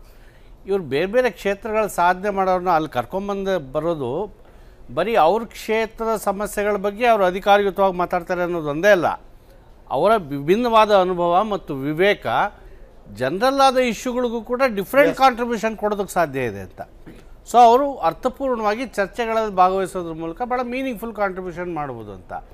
ಆದರೆ ಇವರು ತಮಗೆ ನಾಮಿನೇಟ್ ಮಾಡೋದು ಅಂತ ನಮಗೊಂದು ಪ್ರಶಸ್ತಿ ಕೊಟ್ಟಂಗೆ ಅಂತ ತಿಳ್ಕೊಂಡು ಮನೇಲಿ ಕೂತ್ಕೊಳ್ಳೋದಾದರೆ ಇವ್ರು ಯಾಕೆ ಅಲ್ಲಿಗೆ ಹೋಗಾಗತ್ತಲ್ಲ? ಈಗ ಮರುಚಿಂತನೆ ನಡಿಬೇಕು ಅಂತ. ಹೌದು, ನೀವು ಯಾಕೆ ಈ ಸ್ಟಾರ್ಗಳು ತಗೊಂಡು ಹೋಗ್ತೀರಿ? ಯಾರೋ ವಿಷಯ ತಜ್ಜಿರೋ ಪರಿಣಿತರು ಕರ್ಕೊಬಂದ್ರೆ ಈ ಮಿಥುನ್ ಚಕ್ರವರ್ತಿ ನಾಮಿನೇಟ್ ಮಾಡಿದ್ರು, ಅವರು ನನಗೆ ಬರೋಕ್ಕಾಗಲ್ಲ, ಅದನ್ನ ನಾನು ರಿಸೈನ್ ಮಾಡ್ತೀನಿ ಅಂತ ಮಾಡಿದ್ರು. ಹಾ, ಇದೇ ಕೆಲಸ ಇವರು ಮಾಡ್ಬೋದು. ಅವರಿಗೆ ಒಂದ್ ಸ್ವಲ್ಪ ಆತ್ಮಗೌರವ ಆದ್ರೂ ಇದೆ. ಭಾಸ್ಕರ್, ಮೊದಲನೇದಾಗಿ ಈ ನಾಮಿನೇಟ್ ಮಾಡೋ ಪದ್ಧತಿ ಇದೆಯಲ್ಲ, ಇಲ್ಲಿರೋ ಒಂದು ಸಂಪ್ರದಾಯ ಈಗ ಬದಲಾಗಬೇಕಾದಂಥ ಒಂದು ಪರಿಸ್ಥಿತಿಯಲ್ಲಿ ನಾವಿದ್ದೇವೆ. ಈಗ ಸಚಿನ್ ತೆಂಡೂಲ್ಕರ್ ಇರ್ಬೋದು, ರೇಖಾ ಇರ್ಬೋದು, MF ಹುಸೇನ್ ಕಾಲದಿಂದ ಇರ್ಬೋದು. ಅವರು MF ಹುಸೇನ್ 6 ವರ್ಷದಲ್ಲಿ ಒಮ್ಮೆಯೂ ಬಾಯಿ ಬಿಡಲಿಲ್ಲ ಅವರು ಅನ್ನೋದು ಅವರ ವಿಚಾರದಲ್ಲಿರೋ ದಾಖಲೆ. MF ಹುಸೇನ್ ರೀತಿಯಿಂದಲೇ ಬೇಕಾದಷ್ಟು ಜನ ಇದ್ದಾರೆ. ಇದೇ ಹೇಮಮಾಲಿನಿ ಲೋಕಸಭೆಗೆ ಆಯ್ಕೆ ಆಗೋದಕ್ಕಿಂತ ಮುಂಚೆ ರಾಜ್ಯಸಭೆ ಕರ್ನಾಟಕದಿಂದಲೇ ಆಯ್ಕೆಯಾಗಿ ಹೋಗಿದ್ದರು. ಅವರು ಎಷ್ಟು ಮಾತಾಡಿದ್ರು ಹೇಳೋದು ನಮ್ಮ ಕಣ್ಮುಂದಿರೋಂಥ ಚಿತ್ರ. ಆದರೆ ನಾಮಿನೇಟ್ ಮಾಡೋ ಅಂಥ ರಾಜಕೀಯ ಪಕ್ಷಗಳು ಒಂದು ಯೋಚನೆ ಮಾಡಬೇಕು. ಇವ್ರಿಗೆ ಯಾಕೆ ಬಾಬಾ ಆಮ್ಟೆ ಅಂಥವ್ರು ಕಾಣಲ್ಲ, ಮೇಧಾ ಪಾಟ್ಕರ್ ಅಂಥವ್ರು ಕಾಣಲ್ಲ, ಅಣ್ಣಾ ಹಜಾರೆ ಅಂಥವ್ರು ಕಾಣಲ್ಲ? ಇವ್ರು ಯಾಕೆ ಅಂದರೆ ಇಂಥವ್ರನ್ನ ತಂದು ಕೂರಿಸಿ ಗೊಂಬೆಗಳನ್ನ ಥರ ತೋರಿಸ್ತಾರೆ ಇವರು ರಾಜಕೀಯ ಪಕ್ಷಗಳು. ಈ ದೇಶದ ಜನಕ್ಕೆ ಕಣ್ಣಿಗೆ ಮಣ್ಣು ಹಾಕೋದು, ಮೂಗಿಗೆ ತುಪ್ಪ ಸವರೋದು, ಮೊಣಕೈಗೆ ತುಪ್ಪ ಸವರೋದು ಈ ರಾಜಕೀಯ ಪಕ್ಷಗಳು. ಮುಖ್ಯವಾಗಿ 2 ರಾಜಕೀಯ ಪಕ್ಷಗಳಿದ್ದಾವಲ್ಲ, ಈಗ ನಮ್ಮ ಪಕ್ಕದಲ್ಲೇ ಇರೋದು 2 ರಾಜಕೀಯ ಪಕ್ಷಗಳು. ಇವರು ಇದುವರೆಗೂ ಮಾಡ್ತಾ ಬಂದಿರೋದು ಇದು ಕಣ್ಣಿಗೆ ವ್ಯತ್ಯಾಸವೇ ಇಲ್ಲ. ಇದು ಈ ನಾಟಕನ ಅವರು ಇದನ್ನೆಲ್ಲ ನೋಡಿ ಬದಲಾವಣೆ ಈ ನಾಟಕನ ಇನ್ನಾದರೂ ಈ 2 ರಾಜಕೀಯ ಪಕ್ಷಗಳು ಬಿಡಬೇಕಪ್ಪ. ಪ್ರಿಯ ವೀಕ್ಷಕರೇ, ಏನು ನಾಮಕರಣ ಮಾಡುವುದಿದೆಯಲ್ಲ, ಬಹಳ ಅದ್ಭುತವಾದ ಪರಂಪರೆ ಕಟ್ರಿ ಅದು. ಏನು ನೇರವಾಗಿ ಚುನಾವಣೆಯ ಮೂಲಕ ಯಾರೋ ಆಯ್ಕೆಯಾಗಿ ಬರ್ತಾರೆ, ಅವರು ರಾಜಕಾರಣಿಗಳಾಗಿರ್ತಾರೆ. ರಾಜಕೀಯವನ್ನು ಮೀರಿ ಬೇರೆ ಬೇರೆ ಕ್ಷೇತ್ರಗಳಲ್ಲಿ ಕೆಲಸ ಮಾಡೋದವರ ಅನುಭವ ದೊರಕಲಿ ಅನ್ನೋಕ. ಇದು ಹೀಗೆ ಮಾಡಿದ್ರೆ ಎಲ್ಲಿ ಓಡೋಗ್ತಾರೋ, ಅದು ಏನು ಮಹಾನ್ ಕಾರ್ಯ ಇದೆಯೋ ಗೊತ್ತಿಲ್ಲ, ಈ ಸ್ಥಿತಿ ಇದೆ. ಇರುವೆ ಮುಂದಿನ ಸುದ್ದಿ ತರೋಣ. ರಾಜ್ಯ ಸರ್ಕಾರದ ಮಹತ್ವಾಕಾಂಕ್ಷೆಯ ಇಂದಿರಾ ಕ್ಯಾಂಟೀನ್ ಯೋಜನೆ ಜಾರಿಗೆ ಈಗ ತಯಾರಿ ನಡೆದಿದೆ. ಆದರೆ ಯೋಜನೆಯ ಅನ್ವಯ ಅದನ್ನು ಯಾರಿಗೆ ವಹಿಸಬೇಕು ಅನ್ನೋ ಬಗ್ಗೆ ಇನ್ನೂ ಅಂತಿಮ ತೀರ್ಮಾನ ಆಗಿಲ್ಲ. ಆದರೆ ಅದರ ಬಗ್ಗೆ ವಿಭಿನ್ನ ಅಭಿಪ್ರಾಯಗಳು ಬರ್ತಾ ಇವೆ. ಉತ್ತಮ ಗುಣಮಟ್ಟದ ಬಿಸಿಯೂಟ ತಯಾರಿಕೆಗೆ ಹೆಸರಾಗಿರೋ ಇಸ್ಕಾನ್ ಕೊಡಬೇಕು ಅನ್ನೋದು ಕೆಲವರು ವಾದ. ಆದರೆ ಬೇಡ, ಇಸ್ಕಾನ್ಗೆ ಬೇಡ ಅನ್ನೋದು ಇನ್ನೊಂದು ವಾದ. ಆದರೆ ಸರ್ಕಾರ ಈ ಬಗ್ಗೆ ಯಾವುದೇ ಅಂತಿಮ ತೀರ್ಮಾನವನ್ನು ಇದುವರೆಗೆ ಕೈಗೊಂಡಿಲ್ಲ. ಶೀಘ್ರದಲ್ಲೇ ಜಾರಿಯಾಗಲಿದೆ ಇಂದಿರಾ ಕ್ಯಾಂಟೀನ್. ಇಸ್ಕಾನ್ ಟೆಂಡರ್ ಬಗ್ಗೆ ಇನ್ನೂ ಅಂತಿಮ ತೀರ್ಮಾನವಿಲ್ಲ. ಬಡ ಕೂಲಿ ಕಾರ್ಮಿಕರ ಹಸಿವನ್ನ ನೀಗಿಸೋಕೆ ಮುಂದಾಗಿರೋ ರಾಜ್ಯ ಸರ್ಕಾರ ಇಂದಿರಾ ಕ್ಯಾಂಟೀನ್ ಅನ್ನು ಪ್ರಾರಂಭಿಸೋಕೆ ನಿರ್ಧಾರ ಮಾಡಿದೆ. ಬೆಂಗಳೂರಿನ 198 ವಾರ್ಡ್ಗಳಲ್ಲೂ ಇಂದಿರಾ ಕ್ಯಾಂಟೀನ್ ಪ್ರಾರಂಭಿಸೋಕೆ ಮುಂದಾಗಿರೋ ಸರ್ಕಾರ ಇಸ್ಕಾನ್ಗೆ ಆಹಾರ ತಯಾರಿಕೆಗೆ ಟೆಂಡರ್ ನೀಡೋಕೆ ಚಿಂತನೆಯನ್ನ ನಡೆಸಿದೆ. ಆದರೆ ಇಸ್ಕಾನ್ ಅವರು ಊಟದಲ್ಲಿ ಈರುಳ್ಳಿ ಹಾಗೆ ಬೆಳ್ಳುಳ್ಳಿಯನ್ನ ಬಳಸೋದಿಲ್ಲ. 3 ಗಂಟೆಗೆ ಮೊದಲೇ ಆಹಾರವನ್ನ ತಯಾರು ಮಾಡ್ತಾರೆ. ಇದರಿಂದ ಊಟದ ಗುಣಮಟ್ಟ ಹಾಗೆ ರುಚಿಯ ಮೇಲೆ ಪರಿಣಾಮ ಬೀರುತ್ತೆ. ಈ ಕಾರಣಗಳಿಂದ ಇಸ್ಕಾನ್ಗೆ ಟೆಂಡರ್ ಸಿಗೋದು ಅನುಮಾನ ಅಂತ ಹೇಳಲಾಗ್ತಾ ಇದೆ. ನಮ್ಮ ಇಲ್ಲಿ ಈರುಳ್ಳಿ ಬೆಳ್ಳುಳ್ಳಿ ಇದೆಲ್ಲ ಹಾಕುವುದಿಲ್ಲ. ಒಂದು ಎರಡದು ಒಂದೇ ಕಡೆ 198 ಕಡೆ ಕೂಡ ಆಗುವಂಥದ್ದು. ಅದೇನಾದರೂ 3 ಗಂಟೆ ಮುಂಚೆ ಕುಕ್ಕಾಗಿ ಬಂದು ಮತ್ತು ಇಲ್ಲಿ ಬಂದು ಮುಟ್ಟುವಾಗ ಲೇಟ್ ರುಚಿ ಕಡಿಮೆ ಆಗೋದು. ಸೊ ನಾವು ಕೊಡುವಂಥದ್ದು ಕೂಡ ರುಚಿಕರವಾಗಿ ಇರಬೇಕು ಅಂತ ಹೇಳುವಂಥ ಉದ್ದೇಶ ಕೂಡ ಇದೆ. ಅಲ್ಲಿದ್ದು ಕೂಡ ಕ್ವಾಲಿಟಿ ರುಚಿ ಅದಕ್ಕೆ ಅನುಗುಣವಾಗಿ ಇಲ್ಲ ಅಂತ ಇಟ್ಸ್ ಗುಡ್. ಮತ್ತು ಯಾರು ಕೂಡ ಅದರ ಬಗ್ಗೆ ಅಲ್ಲದೆ ಇದಕ್ಕೆ ಪರ್ಯಾಯವಾಗಿ ಕೇಂದ್ರೀಕೃತ ಅಡುಗೆ ಮನೆ ಬದಲು ಬೆಂಗಳೂರಿನ ಪ್ರತಿ ವಿಧಾನಸಭಾ ಕ್ಷೇತ್ರಕ್ಕೊಂದು ಅಡುಗೆ ಮನೆಯನ್ನ ತೆರೆಯುವುದಕ್ಕೆ ಸರ್ಕಾರ ಪ್ಲಾನ್ ಮಾಡಿದೆ ಅಂತ ಹೇಳಲಾಗ್ತಾ ಇದೆ. ಈ ಬಗ್ಗೆ ಹೋಟೆಲ್ ಮಾಲೀಕರ ಜೊತೆ ಮಾತುಕತೆಯನ್ನ ನಡೆಸಿರುವಂತಹ ಸರ್ಕಾರ ಶೀಘ್ರದಲ್ಲೇ ಟೆಂಡರ್ ಅನ್ನ ಕರೆಯೋಕೆ ಮುಂದಾಗಿದೆ. ಸೊ ನಮ್ಮದು ಮೇನ್ ಇಂಟ್ರೆಸ್ಟ್ ಏನು, public interest is our interest. ಅದಕ್ಕೆ ಅನುಗುಣವಾಗಿ ನಾವು ಮಾಡ್ತೇವೆ. ಕೆಲವೊಂದು ನಾವು ಚರ್ಚೆ ಮಾಡಿದ್ದೇವೆ, ನಾವು ಬೇರೆಯವ್ರ ಕೂಡ ನಾವು ಡಿಸ್ಕಸ್ ಕೂಡ ಮಾಡಿ ಅವರ ಸೆಲ್ಫ್ ಇಂಟ್ರೆಸ್ಟ್ ಎಕ್ಸ್ಪ್ರೆಷನ್ ಅವ್ರು ಕೂಡ ಡೀಟೇಲ್ ಕೊಟ್ಟಿದ್ದಾರೆ ಎಷ್ಟು ರೇಟ್ ಅಂತೇಳಿ. ಇದರಲ್ಲಿ ಯಾರ್ದು ನಮಗೆ ರೇಟ್ ಚೆನ್ನಾಗಿ ಬರ್ತದೆ ಮತ್ತು ಟೇಸ್ಟ್ ಮತ್ತು ನಾವು ಕೇಳಿದ್ದೇವೆ ಇಷ್ಟೇ ಮಿನಿಮಮ್ ಇಷ್ಟಿರಬೇಕು ಗ್ರಾಮ್ಸ್. ಇನ್ನು ಪ್ರತಿ ವಾರ್ಡ್ನಲ್ಲಿ ಇಂದಿರಾ ಕ್ಯಾಂಟೀನ್ ಪ್ರಾರಂಭ ಆಗೋಕೆ ಕೆಲವು ತಾಂತ್ರಿಕ ತೊಂದರೆಗಳು ಕೂಡ ಎದುರಾಗಿವೆ. ಅಲ್ಲದೆ ಕೆಲವು ಪ್ರಕ್ರಿಯೆಗಳು ಬಾಕಿ ಇರೋ ಕಾರಣ ಕ್ಯಾಂಟೀನ್ ಪ್ರಾರಂಭ ಕೊಂಚ ವಿಳಂಬ ಆಗಲಿದೆ. ಬೆಂಗಳೂರಿನಲ್ಲಿ 198 ವಾರ್ಡ್ಗಳಲ್ಲಿ ಇಂದಿರಾ ಕ್ಯಾಂಟೀನ್ ತೆರೀತಾ ಇದ್ದೀವಿ. ಏಪ್ರಿಲ್ ಬಹುಶಃ 1 ತಿಂಗಳು ತಡ ಆಗ್ಬೋದು, ತಯಾರಿ ಆಗ್ಬೇಕಾದ್ರೆ 2 ತಿಂಗಳು ತಡ ಆಗ್ಬೋದು. 198 ವಾರ್ಡ್ಗಳಲ್ಲಿ ಪ್ರತಿ ವಾರ್ಡ್ನಲ್ಲಿ ಒಂದು ಕ್ಯಾಂಟೀನ್ ರಿಯಾಯಿತಿ ದರದಲ್ಲಿ, ಬೆಳಿಗ್ಗೆ ಉಪಹಾರ 5 ರೂಪಾಯಿಗೆ, ಮಧ್ಯಾಹ್ನ ಊಟ 10 ರೂಪಾಯಿಗೆ, ರಾತ್ರಿ ಊಟ 10 ರೂಪಾಯಿಗೆ. ಯಾಕಂದ್ರೆ ಬೆಂಗಳೂರಿನಲ್ಲಿ ಬಡವರ ಸಂಖ್ಯೆ ಜಾಸ್ತಿ ಇದೆ, ಕೂಲಿ ಕಾರ್ಮಿಕರ ಸಂಖ್ಯೆ ಜಾಸ್ತಿ ಇದೆ. ಮುಂದೆ ಯಾವುದೇ ಸಮಸ್ಯೆಗಳಾಗದಂತೆ ಎಲ್ಲಾ ದೋಷಗಳನ್ನು ಪರಿಹರಿಸಿಕೊಂಡು ಇಂದಿರಾ ಕ್ಯಾಂಟೀನ್ ಯೋಜನೆ ಜಾರಿಗೆ ಸರ್ಕಾರ ನಿರ್ಧಾರವನ್ನ ಮಾಡಿದೆ. ಅಲ್ಲದೆ ಇಸ್ಕಾನ್ಗೆ ಟೆಂಡರ್ ನೀಡೋ ಬಗ್ಗೆ ಸರ್ಕಾರ ಇನ್ನೂ ಯಾವುದೇ ರೀತಿಯಾದಂತಹ ತೀರ್ಮಾನವನ್ನ ತೆಗೆದುಕೊಂಡಿಲ್ಲ. ಪೊಲಿಟಿಕಲ್ ಬ್ಯೂರೋ, ಸುದ್ದಿ ಟಿವಿ.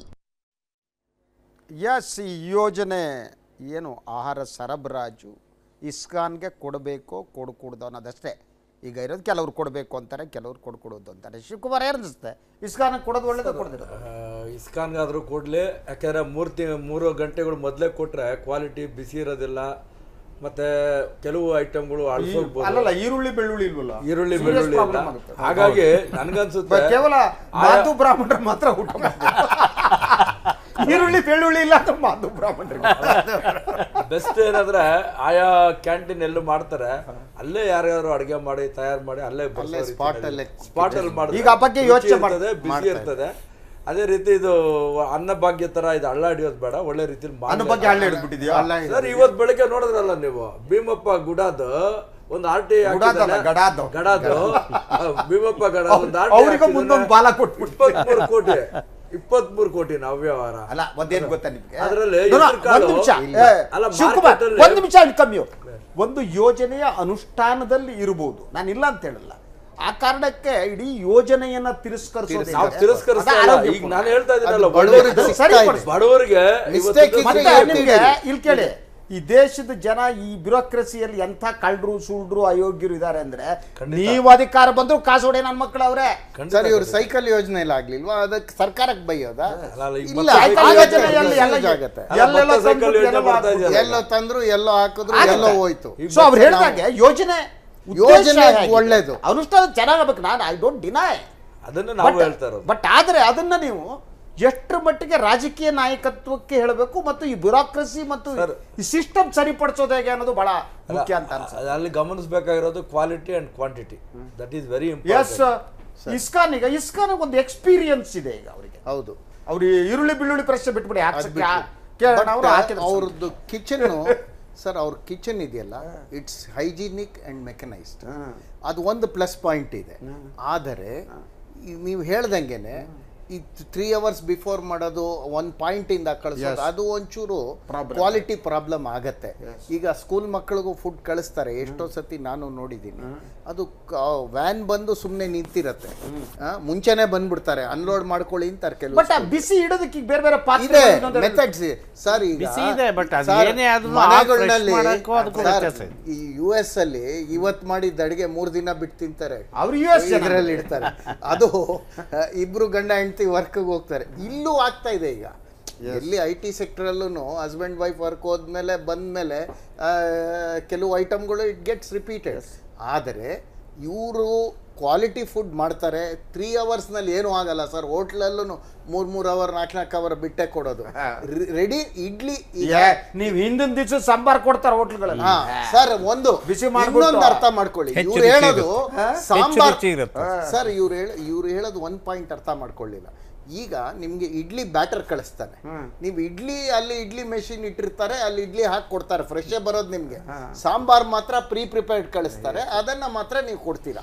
ಚಟ್ನಿ ಅಲ್ಲಿ ಮೆಷಿನ್ಸ್ ಅಲ್ಲಿ ಮಾಡ್ತಾರೆ, ರೆಡಿ ಮಾಡಿ ಬೇಸ್ ಕೊಡ್ತಾರೆ, ಇವ್ರು ಅದನ್ನ ಕೊಡ್ತಾರೆ ಹೋಟೆಲ್ ಲೈನ್.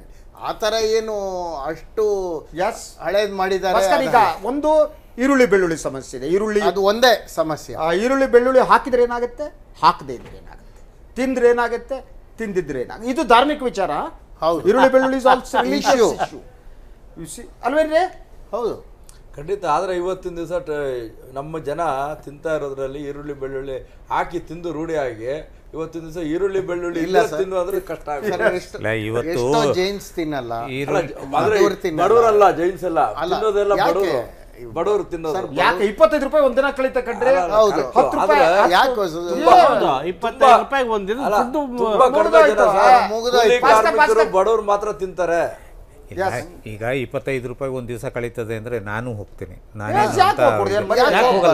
ಬೆಳಗ್ಗೆ 5 ರೂಪಾಯಿ ರಸ್ತೆ ಅಂತೀಗ ನಮ್ಮ ವಿಜಯನಗರ ಏರಿಯಾದಲ್ಲಿ ಇಡ್ಲಿ ಕೊಡ್ತಾನೆ 10 ರೂಪಾಯಿಗೆ. ಬಸ್ ಸ್ಟ್ಯಾಂಡ್ ಪಕ್ಕ ಎಷ್ಟು ಚೆನ್ನಾಗಿ ಕೊಡ್ತಾರೆ. ಹೋಗ್ಬಿಡ್ತಿರ್ತೀವಿ ಒಬ್ಬ ಸಂಜೆ ನಮಗೆ ಆ ತರದ ಏನದಕ್ಕೆ ಹೈ ಕ್ಲಾಸು ಹೊಟ್ಟೆ ಹಸಿವು ಎಲ್ಲರಿಗೂ ಒಂದೇ. ಅದೇ ನಮಗೆ ಹೈಕೋರ್ಟ್ ಪಕ್ಕದಲ್ಲಿ ಕ್ಯಾಂಟೀನ್ಗಳಲ್ಲಿ 4 ಆಣೆಗೆ ಚಿತ್ರಾನ್ನ ತಗೊಂಡು ತಿಂದು ಬದುಕಿದ್ದ ನೆನಪುಗಳು ಇನ್ನೂ ಬರ್ತಿಲ್ಲ.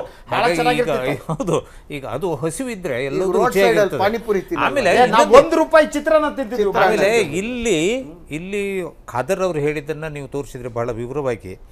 ಆದರೆ ಇಲ್ಲಿ ನನಗೊಂದು ಅನ್ನಿಸ್ತಾ ಇದೆ, ಆಡಳಿತ ಪಕ್ಷದ ಕಾರ್ಪೊರೇಟರ್ಗಳು ಈ ಥರದ ಒಂದು ಇಸ್ಕಾನಿ ಕೊಡೋದಕ್ಕೆ ವಿರೋಧವಾಗಿದ್ದಾರೆ ಹೇಳೋ ಸುದ್ದಿ ಈಗಾಗಲೇ ಬಂದುಬಿಟ್ಟಿದೆ. ಅದು ಉಳಿದ ಕಾರ್ಪೊರೇಟರ್ಗಳು ಇರ್ಬೋದು, ಅವರು ಆಡಳಿತ ಪಕ್ಷದ ಕಾರ್ಪೊರೇಟರ್ಗಳ ಮೂಲಕ ತಮ್ಮ ವಾಯ್ಸನ್ನು ಅಲ್ಲಿ ಹರಿಬಿಡ್ತಾ ಇದ್ದಾರೆ ಹೇಳೋದನ್ನು ನಾವು ಭಾಳ ಸುಲಭವಾಗಿ ಅರ್ಥ ಮಾಡ್ಕೊಂಡ್ಬಿಡ್ಬೋದು. ಆಮೇಲೆ 3 ತಾಸಿನ ನಂತರ ಆಹಾರವನ್ನು ತಂದು ಪೂರೈಸ್ತಾರೆ ಹೇಳೋದೊಂದನ್ನು ಹೇಳ್ತಾರೆ ಅವರು ಇಸ್ಕಾನ್ನವರು. ಈಗ ಫುಡ್ ಗ್ರೇಡ್ ಪ್ರಿಸರ್ವೇಟಿವ್ಸ್. ಈಗ ನೀವು ಇಸ್ಕಾನ್ ಪರವಾಗಿದ್ದೀರಾ ವಿರೋಧವಾಗಿದ್ದೀರಾ? ವಿರೋಧ ಅಲ್ಲ, ನಾನು ಫುಡ್ ಅನ್ನು ನೀವು 3 ತಾಸಿನ ನಂತರ ಕೊಡೋದಕ್ಕೆ ಅವಕಾಶ ಇರೋದನ್ನ ಹೇಳ್ತಿದ್ದೀನಿ.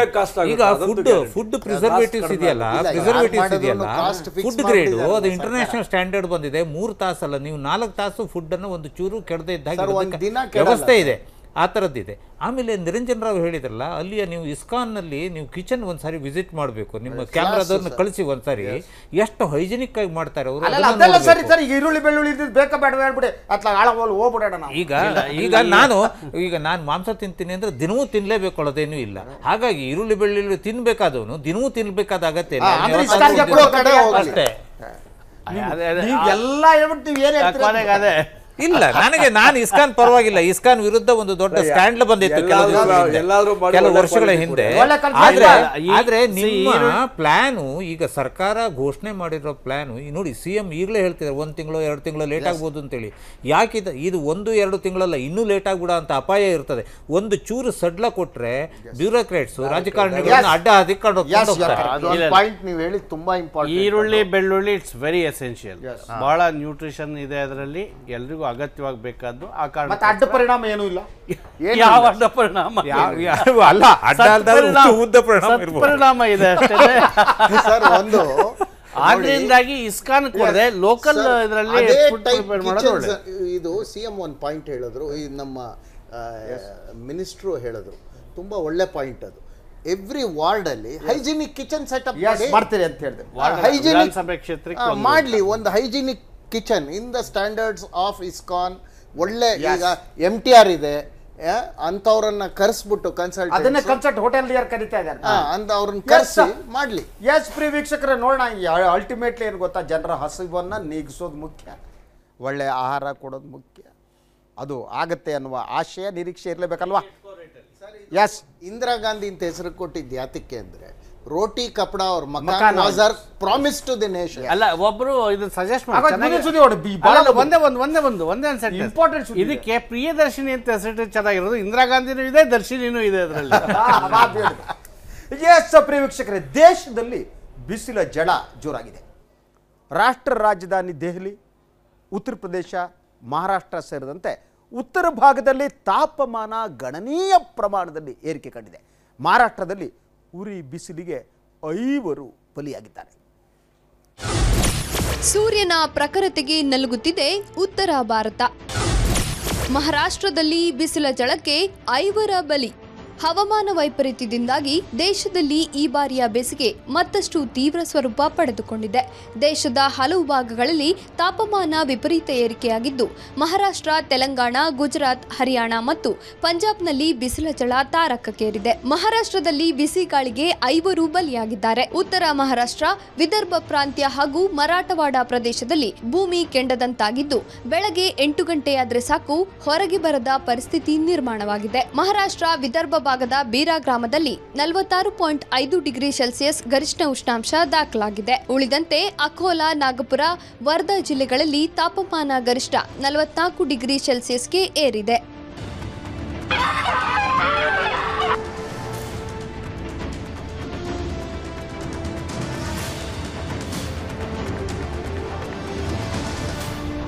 ಇತ್ತ ತೆಲಂಗಾಣ, ಆಂಧ್ರದ ಭಾಗದಲ್ಲೂ ಉಷ್ಣಾಂಶ ಗಣನೀಯ ಪ್ರಮಾಣದಲ್ಲಿ ಏರಿಕೆ ಕಂಡಿದೆ. ಆದಿಲಾಬಾದ್, ಖಮ್ಮಂ, ಕರೀಂನಗರ, ಕರ್ನೂಲ್ ಮುಂತಾದ ಜಿಲ್ಲೆಗಳಲ್ಲಿ ಮಧ್ಯಾಹ್ನ ಸುಡುವ ಬಿಸಿಲಿಗೆ ಜನಜೀವನವೇ ಅಸ್ತವ್ಯಸ್ತವಾಗಿದೆ.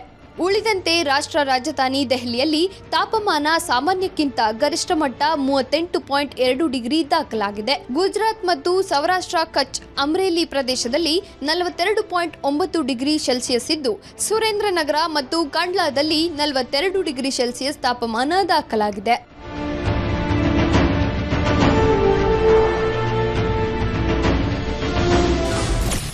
ಬಿಸಿಲ ಬೇಗೆಗೆ ತತ್ತರಿಸ್ತಾ ಇದೆ ಉತ್ತರ ಕರ್ನಾಟಕ. ಇನ್ನು ಉತ್ತರ ಕರ್ನಾಟಕ ಕೂಡ ಬಿಸಿಲಿನ ತಾಪಕ್ಕೆ ಬಸವಳಿದಿದೆ. ಕಲಬುರಗಿ, ರಾಯಚೂರು, ವಿಜಾಪುರದಲ್ಲಿ ಬಿಸಿಲಿನ ಜಳ ಪ್ರಕಾರವಾಗಿದೆ. ಈ ನಡುವೆ ದೇಶದಲ್ಲಿ ಮುಂದಿನ 24 ಗಂಟೆಗಳಲ್ಲಿ ಉಷ್ಣಾಂಶ ಇನ್ನಷ್ಟು ಹೆಚ್ಚಾಗುವ ಸಾಧ್ಯತೆಗಳಿವೆ ಅಂತ ಹವಾಮಾನ ಇಲಾಖೆ ಎಚ್ಚರಿಸಿದೆ. ಬ್ಯೂರೋ ರಿಪೋರ್ಟ್, ಸುದ್ದಿ ಟಿವಿ, ಬೆಂಗಳೂರು. ಎಸ್, ಇಡೀ ದೇಶ ಬಿಸಿಲಿನ ಬೇಗೆಗೆ ಬಸವಳಿತಾ ಇದೆ. ಅದು ಈ ಮಾರ್ಚ್ ತಿಂಗಳ ಕೊನೆಯ ಭಾಗದಲ್ಲಿ. ಸೊ ಹಾಗಿದ್ರೆ ಏಪ್ರಿಲ್ ಮೇ ತಿಂಗಳಿನಲ್ಲಿ ಯಾವ ಸ್ಥಿತಿ ಬರ್ಬೋದು? ಸತತವಾಗಿ ಪ್ರಕೃತಿಯ ಮೇಲೆ ನಡೀತಾ ಇರುವ ದಾಳಿ ಇದೆಯಲ್ಲ, ಅದಕ್ಕೆ ನಾವು ಬೆಲೆ ನೀಡುವ ಕಾಲ ಬಂದಿದೆಯಾ ಅಂತ. ಯಾವ ವಿಚಾರವನ್ನು ನಾವು ಗಂಭೀರವಾಗಿ ತೆಗೆದುಕೋಬೇಕಾಗಿತ್ತೋ ಯಾವುದನ್ನೂ ತೆಗೆದುಕೊಳ್ಳದೆ ಸತತವಾಗಿ ಒಂದು ರೀತಿಯ ಅತ್ಯಾಚಾರ ಪ್ರಕೃತಿಯ ಮೇಲೆ ಈಗಲೂ ಕೂಡ ಪಶ್ಚಿಮ ಘಟ್ಟದಲ್ಲಿ ನಡೀತಾ ಇದೆ, ಇನ್ನೊಂದು ಕಡೆ ನಡೀತಾ ಇದೆ. Yes Niranjan Rao, serious situation. ಇವತ್ತೇ 2-3 ಜನ ಸುನಿಗಿದ್ದಾರೆ. ಹಿಂಗೆ ಹೋದರೆ ಮೇ ತಿಂಗಳ ಹೊತ್ತಿಗೆ ಏನಾಗುತ್ತೋ ಗೊತ್ತಿಲ್ಲ. Your reaction sir? ವರ್ಲ್ಡಲ್ಲೇ it is become a major problem. ಬ್ರೆಜಿಲಲ್ಲಿ ಉಚ್ಚಾಪಟೆ ಡಿಫಾರೆಸ್ಟೈಸೇಷನ್ ಆಗ್ತಾ ಇದೆ. ಡಿಫಾರೆಸ್ಟೇಷನ್ ಆಗೋದ್ರಿಂದ ನಿಮಗೆ it is affecting the environment of the world.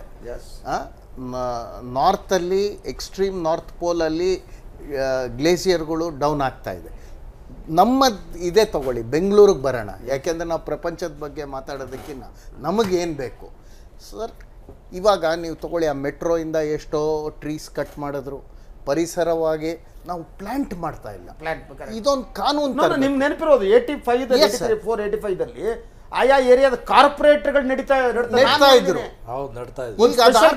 Hegde chief minister ಆಗಿದ್ರು, ಒಂದು ಬೆಂಗಳೂರು ನಗರದಲ್ಲಿ ನಡೀತಾ ಇತ್ತು. ಈ ಕಾರ್ಪೊರೇಟರ್ ಒಂದೇ ಒಂದು ರಿಕ್ವೆಸ್ಟ್ ಮಾಡ್ಕೊಳ್ಳೋದು, ತಮ್ಮ ಚಾನೆಲ್ ಇಂದ ಸ್ಟಾರ್ಟ್ ಮಾಡಿ, ಪ್ಲಾಂಟ್ ಮೋರ್ ಟ್ರೀಸ್ ನಾವು ಮಾಡ್ತಾ ಇದ್ದೀವಿ. ಬೆಂಗಳೂರಿನಲ್ಲಿ ಹಸಿರು ಬೆಂಗಳೂರು ಅಂತ ಹೇಳ್ಬಿಟ್ಟು ಈಗ ಪ್ರೋಮೋ ಹಾಕ್ತಿದೀವಿ ಎಲ್ಲ ನಾವೆಲ್ಲ ನಿಮ್ಮನ್ನು ಕೋಆಪರೇಟ್ ಮಾಡ್ತೀವಿ, ನಮ್ಮ ಕಾರ್ಪೊರೇಟರ್ಸ್ಗೂ ಹೇಳ್ತೀವಿ, ನಮ್ಮ ಮುಖ್ಯಮಂತ್ರಿ ರಿಕ್ವೆಸ್ಟ್ ಮಾಡ್ಕೊಂತೀವಿ, ದಯವಿಟ್ಟು ಪ್ರತಿ ವರ್ಷ ನೀವೆಲ್ಲ ಕಾರ್ಪೊರೇಟರ್ಸ್ ಕರೆಸಿ ನೀವು ಕಂಡೀಷನ್ ಹಾಕ್ಸಿ ಇದು ಬರ್ಲಿ, ಬೆಂಗಳೂರಿಗೆ ಮರಗಳು ಬರಬೇಕು, ಬಂದ್ರೇನೆ ನಮ್ಮ ಬೆಂಗಳೂರು ಟೆಂಪರೇಚರ್ ಡೌನ್ ಆಗುತ್ತೆ.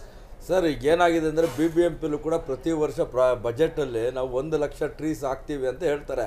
ಅದು ಬರೀ ಬಜೆಟಲ್ಲಿ ಅಷ್ಟೇ ಇರ್ತದೆ, ಇಂಪ್ಲಿಮೆಂಟ್ ಆಗ್ತಾ ಇಲ್ಲ. ಇರೆಸ್ಪೆಕ್ಟಿವ್ ಆಫ್ ದಿ ಪಾರ್ಟಿ ಎಲ್ಲ ಕಾರ್ಪೊರೇಟರ್ಸು ಇದ್ರ ಬಗ್ಗೆ ಯೋಚನೆ ಮಾಡಬೇಕು.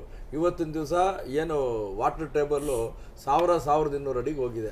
ಮೊದಲೆಲ್ಲ ಬೆಂಗಳೂರು ಮಹಾನಗರದಲ್ಲಿ 50 ಬೆಂಗಳೂರು ನಾವು ಬಂದ ಕಾಲದಲ್ಲಿ ನೀವು ನವೆಂಬರ್ ಡಿಸೆಂಬರ್ ನಲ್ಲಿ